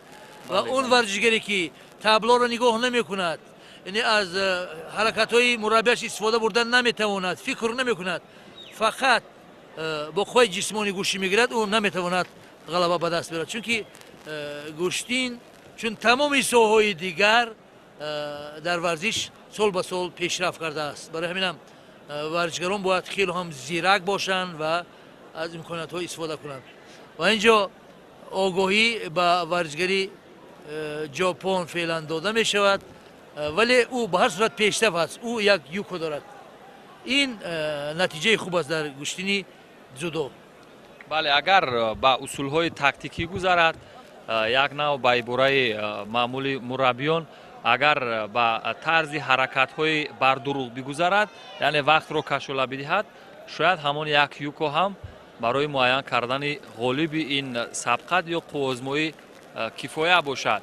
اما این عملی در حال اجرا شده ایستاده است که داور مرکز در اینجا همون اصول اسیاکومی رو قبول نکرد، اما سبقت همون رو ادامه کرد یک نوع و 2.5 دقیقه دیگر تا انجام این قوزموی باقی مانده است. پکین رسول باقیوف بر مقابل ورزشگر اوکراینی اجرا کرد، یعنی اول خود رو به تخت پوشت میپرتاید و بعدا حریف رو از بالای خود به دیگر گوشه گلیم یا تتمی هوا میدهد که یک نوع اصول جذاب و دیدنی هم هست. شاید همین اصول در اینجا مورد اجرا قرار نگرفته باشد. اما اکنون این اصول چی بهاگذاری یوکو، یک یوکو بهاگذاری شد در اینجا. بله، برای آن که اینجا با همون بود، یعنی همون عکس العملی که نماینده کوبا اجرا کرد. اینجا ورزشگر اوکراین همین اصول رو شروع کرد، ولی این ورزشگر که وزنش وزنین‌تر است، ورزشگری اوکراین برداشتن نتوانست، عکس العمل او یعنی صاحب امتیاز شد. من برای همین هم حالا ببینید شما گویا که هم فکری من شدید در این مسئله که من پیشتر گفتم که اگر ورزشگر مقابل حریفش عکس العمل رو استفاده کرده تواند حتمی نتیجه به دست میارد و امروز این یعنی اثبات اون گفته های ما است. حالا ورزشگری ببینید از لحاظ جسمانی و بعدا اویدی هنرنمایی محمد مراد با این حریف، محمد مراد 18 ثانیه تا فرجام خوازمایی خیلی هم خوب ایستادگی کرد مقابل این ورزشگر، ولی همین ورزشگر با اصول پیشی پای در همون مسابقه محمد مراد را هوا داد و در همون ثانیه اخیر، در چند ثانیه اخیر غلبه به دست آورد که در گوشتین چنین حالت ها خیلی هم کم به وقوع میپیوندند. این از اون شهادت میدهد که ورزشگری ببینید ورزشگری کوبا خیلی هم از لحاظ جسمانی و تاکتیکی پخته است، خیلی آرام است. هرچند شاید او پیش گوشتین یگون نمود دیگر شغلش بوده، شاید او قیقران بوده، شاید نمیدونم وزن بردار بوده. به هر صورت از لحاظ جسمانی خیلی هم او قوی است، ولی یگون اصول کنکریتی ندارد که امروز یعنی ما در این هنرنمایی میدیدیم. او بیشتر عکس العمل را مقابل حریفان استفاده میکند و در بسیار حالت او موفق میگردد. اما ببینید علاقه شاید یک یوکو دیگر به او بدهند. بله. و همون طور که اشاره کرده در بازی های المپی همون با یک یوکو محمد مراد عبدالرحمن رو یعنی از ادامه رقابت ها محروم نمود و در اینجا هم علاقه با همون شیدو و فقط یک یوکو، یگون اصول معمولی حلوک بین پای پشت پای یا سر کتف رو ما از جانب این ورزشگر کوبی تماشا نکردیم، ولی به هر حال در بازی های المپی او تا مرحله اخیر راحت گرفته بود و در همون مرحله که برای به دست آوردن مدال برنجی تلاش میکرد بر مقابل ورزشگر اسرائیلی اور ساسون مغلوب گردید و نماینده اسرائیل مقام سوم رو اشغال کرد. یعنی دست داد اسلام شهابی در همون بازی المپی با او دست نداد، یاد دست. این لحظه بسیار جالب بود که در بازی المپی هدف یعنی بازی المپی این به هم آوردن تمام خلق ملت های دنیا است این مقصد. بله. همین طریق این ورزشگری کوبا گارسیا توانست که با همون یک یوکو هرچند دو شیدو هم دادن نسبت به همون بعضی فعالیت هایی که غیر قابل قبول هستند در گشتنی جودو به هر حال غالبیت به دست آورد با یک یوکو و به مرحله بعدی رقابت ها راه یافت. بله، الکس گارسیا مندوزا ورزشگر 23 ساله کوبی غالبیت به دست آورد و ورزشگر تاجیک بر مقابل ورزشگر ازبک آزمایی خواهد کرد. این عزیز و ارجمند مخلصان و هواداران سرشمار برنامه‌های شبکه تلویزیونی ورزش و طرفداران گشتن جودو، گزارش ما ادامه دارد از جریان مسابقه بین المللی جام پرزیدنت جمهوری تاجیکستان اوید به جودو و همکنون این رقابتی که نوکک آغاز گردید میان نماینده ازبکستان با کیبا لباس‌های سفید است خیسومیدینوف محسن و حریفی او خورشید مجیدوف که قبلا نیز تماشا کردیم در سه رقابت بسیار خوب هنرنمایی کرده بود. سه حریف خود را بسیار ماهرانه و با یک تاکتیک و یک تکنیک زیبا محروم کرده بود و به این مرحله حساس راه یافت و اکنون این حریفش محسن یکی از ورزشگران پرقوت از کشور همسایه می باشد. محسن که نسبت به سن و سال خورشید خیلی بزرگ می باشد و با شبکه ورزش بماند. دوستان عزیز، شاهد بهترین رقابت ها از بهترین پهلوان های گوشه و کنار دنیا بگردید و این دوستان عزیز پرتافته که از جانب خورشید مجیدوف بود و زری بهاگذاری گردید از جانب داوری مرکز، اما ایپان بوده است. دوستان عزیز، این ایپان بود. رفری مرکز قبلا اشاره کرد که وزری زکریا اسدی، اما وزری گرفته شد باز پس و ایپان داده شد. پیروزی چهارم مبارک باشد. خورشید مجیدوف ما همون رو تبریک میکنه و ببینید شور و شوقی هزاران مخلصی گشتین طرز جودو را که از خورشید مجیدوف دستگیری میکنند.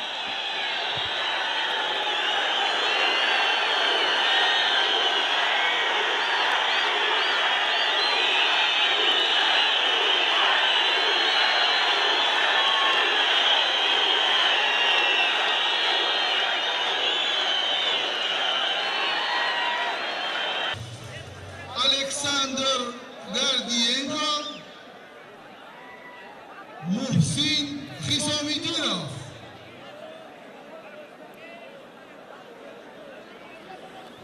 دوستان ارجمند، باز ما گزارشمان را از مسابقه بین المللی برای دریافت جام پرزیدنت جمهوری تاجیکستان در سال 2016 از شهر وحدت منظوری شما میکنیم. اکنون ورزشگرانی که به قسم فینالی برآمده نتوانستند و برای مدال های برنجی را به دست آوردن، امروز عبدالله تنگریف و دیرن نورلینوف از قزاقستان با لباس‌های کبود بعد چند لحظه قوزمایی را ادامه میدن. این در جودو قوزمایی تسلا بخش، یعنی اون نفرانی که میخوان باز در سبقت‌های من بعدی در حالت غلبه کردن برای دریافت مدال‌های برنجی اشتراک کنند.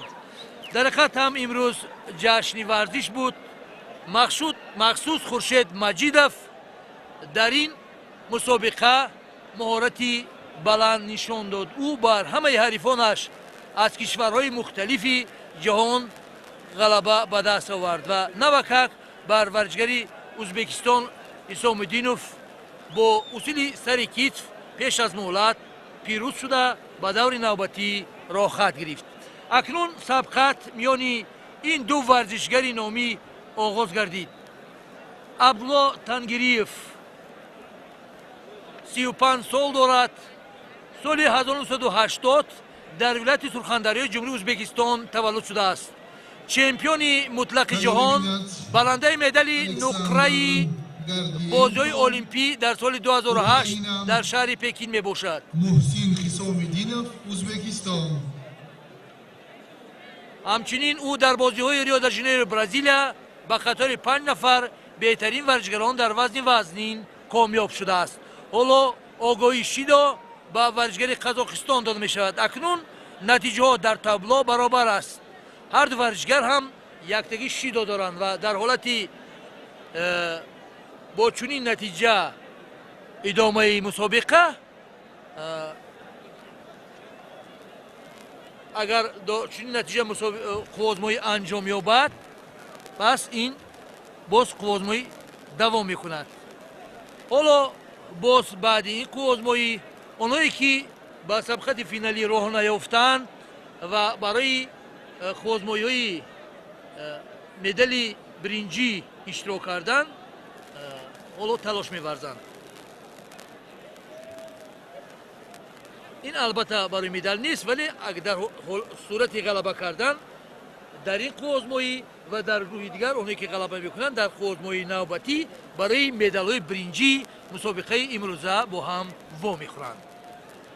سال 2016 در ختم در کشور ما که جشن 25مین سالگرد اقلال دولتی در تمام شهر نویای مملکت با اشتراک بی‌واسطه سرور دولت برگزار گردید.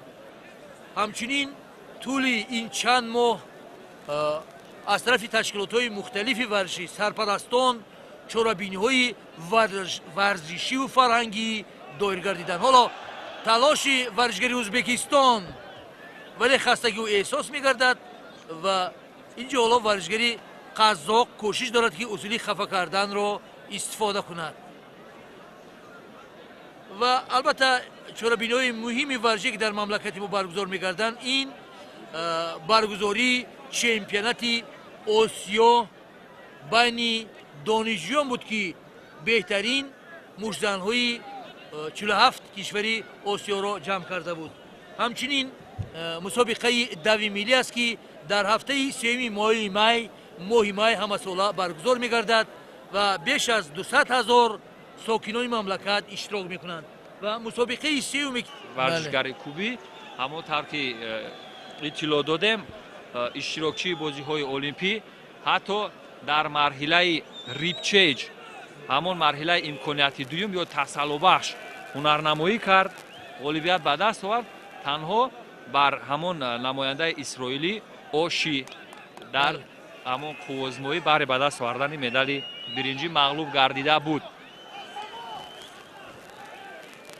اکنون باز اینجا یک حرکتی ورزشگری کوبی رو دیدیم، بیشتر به سمت راست کوشش میکند که حرکت کند. ببینید چرا این گونه حرکت هایی که ورزشگر کوبی در این مرحله رقابت ها دارد در قوزمایی های قبلی مشاهده نکردیم.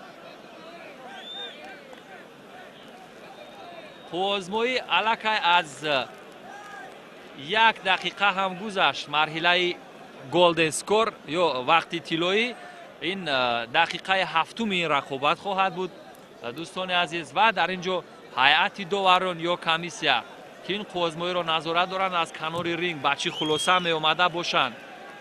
این از طولانی ترین قوزمایی خواهد بود و ببینید اگر شیدو به ورزشگر کوبا داده شود پس این پیروزی بر ورزشگر تاجیک مبارک باشد، چون که او به مرحله فینالی راحت خواهد گرفت. اما میبینیم که در اینجا ببینید کریم خان باید این شیدوها از طرف اسدی بله شیدو هم داده نشد و اکنون دستی نوبتی داده میشد. بله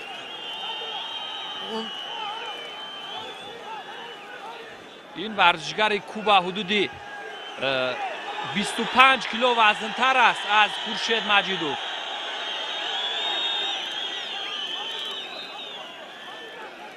و باید همونطور که گفته شد خورشید همون جانبی عموما قسمتی که برای ورزشگر کوبی موافق است همون رو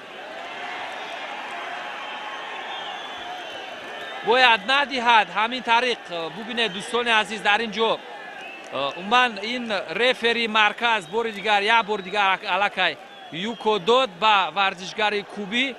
шояд ин қувозмоӣ акнун бар дигар ҷониб ҳал шавад дӯстони азиз, чунки аллакай марҳилаи голден скор аст ва агар юко дода шавад, аммо инҷо машварати доварон аст.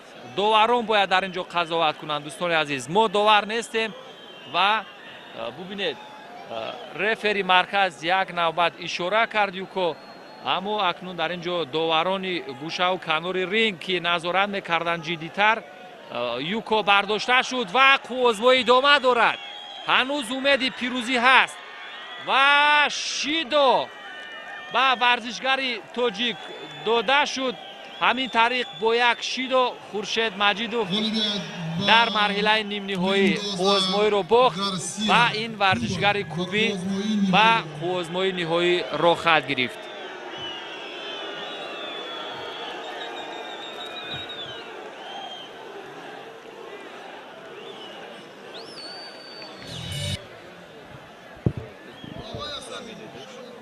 дӯстони азиз, ин марҳила ки ҳамакнун варзишгарон ба болои гилем баромаданд барои ба даст овардани медали якуми биринҷӣ хоҳад буд.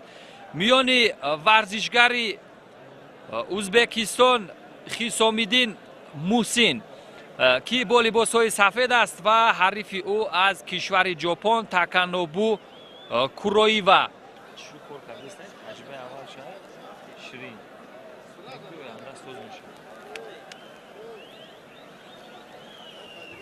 рақобат шурӯъ гардид дӯстони азиз баҳри ба даст овардани медали якуми биринҷӣ миёни намояндаи Украина, маъзарат, миёни намояндаи Узбекистон Муҳсин ва намояндаи Ҷопон Кураива. ва ин лаҳзаҳои аввали рақобат аст ки варзишгари Ҷопон бо як усули умуман ҳалуки умуман лаби пои ҳариф ва бо истифода аз умуман сари китф ин усулро бидуни натиҷа ба анҷом расонид, аммо ҳанӯз фурсат ҳаст, чун сонияҳои аввали рақобат аст. тахмин задани варзишгари бартар дар инҷо дар гумон аст, аммо ба назар мерасад ки варзишгари Ҷопон якам фаъолияташ ё амалкардаш нисбатан дар сатҳи хубтару беҳтар қарор дошта бошад. аммо ин гуна лаҳзаҳои қапидан ё дар ҳолати бо ҳамдигар ин гуна умуман бархӯрд кардан варзишгарон бояд аз ҷониби рефери марказ то ин муддати бидуни натиҷа бояд боз дошта шавад. ҳамин тавр ҳам мешавад. аллакай Ҳамза Раҳматов ҳарду варзишгарро манъ мекунад ва шидои аввалро ба варзишгари Ҷопон медиҳад. Таканобу Куроива аллакай шидои якумро гирифт ва то ҳанӯз ягон ҳолати партоб ё иҷрои усуле ба чашм намерасад, фақат лаҳзаҳои қапидан. аммо бубинед чӣ гуна аксулҳуҷум ё аксуламал бар ҳамон ҳаракати варзишгари Узбекистон нишон дод. ин варзишгари ҷавони ҷопонӣ Таканобу Кураива. боз ин миёни варзишгарони гаронвазн чӣ гуна мушкил аст ҳамдигарро бардошта ба болои гилем ё татами партоб додан. аллакай юко буд партоби варзишгари ҷопонӣ, бо як юко пешсаф шуд варзишгари Ҷопон ва ҳанӯз фурсат ҳаст. ҳудуди 2.5 дақиқаи дигар Муҳсин имкон дорад бар муқобили Таканобу як муқовимат ё рақобати ҷолибу диданиро манзури бинандаҳо гардонад ё баҳри ба даст овардани медали биринҷӣ ё мавқеи сеюми марҳилаи чоруми мусобиқаи байналмилалии ҷоми президенти ҷумҳурии Тоҷикистон талош кунад. ва бубинед ҳудуди дақиқаҳое ки сипарӣ гардиданд фақат як юко варзишгари Ҷопон дорад ва шидои навбатӣ ба варзишгари Ҷопон дода шуд. варзишгари Узбекистон низ як шидои дигар гирифт. аз лиҳози шидоҳо 2-1 варзишгари Ҷопон 2 шидои худро низ гирифт дар инҷо, аммо он як юкое ки дорад метавонад то 3 шидоро як тараф гузорад ва бартарии ӯро дар ин ҷо бар аъло нишон бидиҳад. боз ҳамон ҳолатҳои як нав доштани ҳамдигарон ва дар ин ҷо бубинед акнун усули пушти пои ҳарифро дар ин ҷо варзишгари ӯзбекистон муҳсин хост мавриди истифода қарор бидиҳад. ҳатто як садои баланд ҳам шунида мешуд аз ҷониби ӯ ва натавонист ки ин варзишгари пуртаҷриба ва пурқуввати ҷопонро бо ҳамон усуле ки мехост мағлуб кунад. боз ҳамон гуна тарзи ҳаракат аз ҷониби муҳсин ба чашм расид ва мушоҳида ҳам шуд ки ин бор ҳам бидуни натиҷа муваффақ нашуд муҳсин. бубинед ин аз он гувоҳӣ медиҳад ки варзишгарони ҷопон бар ҳар гуна ҳаракат бар ҳар гуна ҳамлаҳои ҳариф ҷавоб гуфта метавонанд дар навъи варзиши ҷудо. ва дақиқаи охири қуввозмоӣ аст дӯстони азиз. пас аз чанд лаҳзаи дигар ғолиби ин ҷуфт муайян хоҳад шуд ва ҷоизадори медали биринҷии чорумин мусобиқаи байналмилалии ҷоми президенти ҷумҳурии тоҷикистон пас аз 30 сонияи дигар муайян хоҳад шуд. ин боз ҳамон ҳолатҳои часпиш ё ҳолатҳои баъз умуман кимано ё яктаки ҳамдигар доштани ҳарифон дар ин ҷо ба мушоҳида мерасад, аммо натиҷа ҳамон аст ки умуман як юко пешсаф. аммо агар ин вазари баҳогузорӣ гардад пас варзишгари ӯзбекистон муҳсин пешсаф хоҳад шуд, аммо ин ҳам юко баҳогузорӣ гардид. юко аз лиҳози юкоҳо ҳисоб баробар шуд, 1-1 аст ва як шидо варзишгари ҷопон бештар дорад. агар ба ҳамин натиҷа ҷамъбаст шавад, ҳамин тавр дӯстони азиз, ин варзишгари ӯзбекистон бо як шидое ки ҳарифаш нисбат ба ӯ зиёдтар дорад дар ин марҳилаи рақобатҳо тавонист ки ғолибият ба даст биёрад ва медали биринҷиро аз они худ кунад. ӯ имрӯз хуб медурахшид дар марҳилаҳои аввалу дуюм ва марҳилаи сеюм. дидем ки аз варзишгари тоҷик хуршед маҷидов шикаст хӯрд ва пас аз он дар як қуввозмоии дигар бар муқобили варзишгари украинӣ дар ҳамон марҳилаи рибчеҷ бар муқобили александр гардиенко ғолибият ба даст овард ва дар марҳилаи ҳасос акнун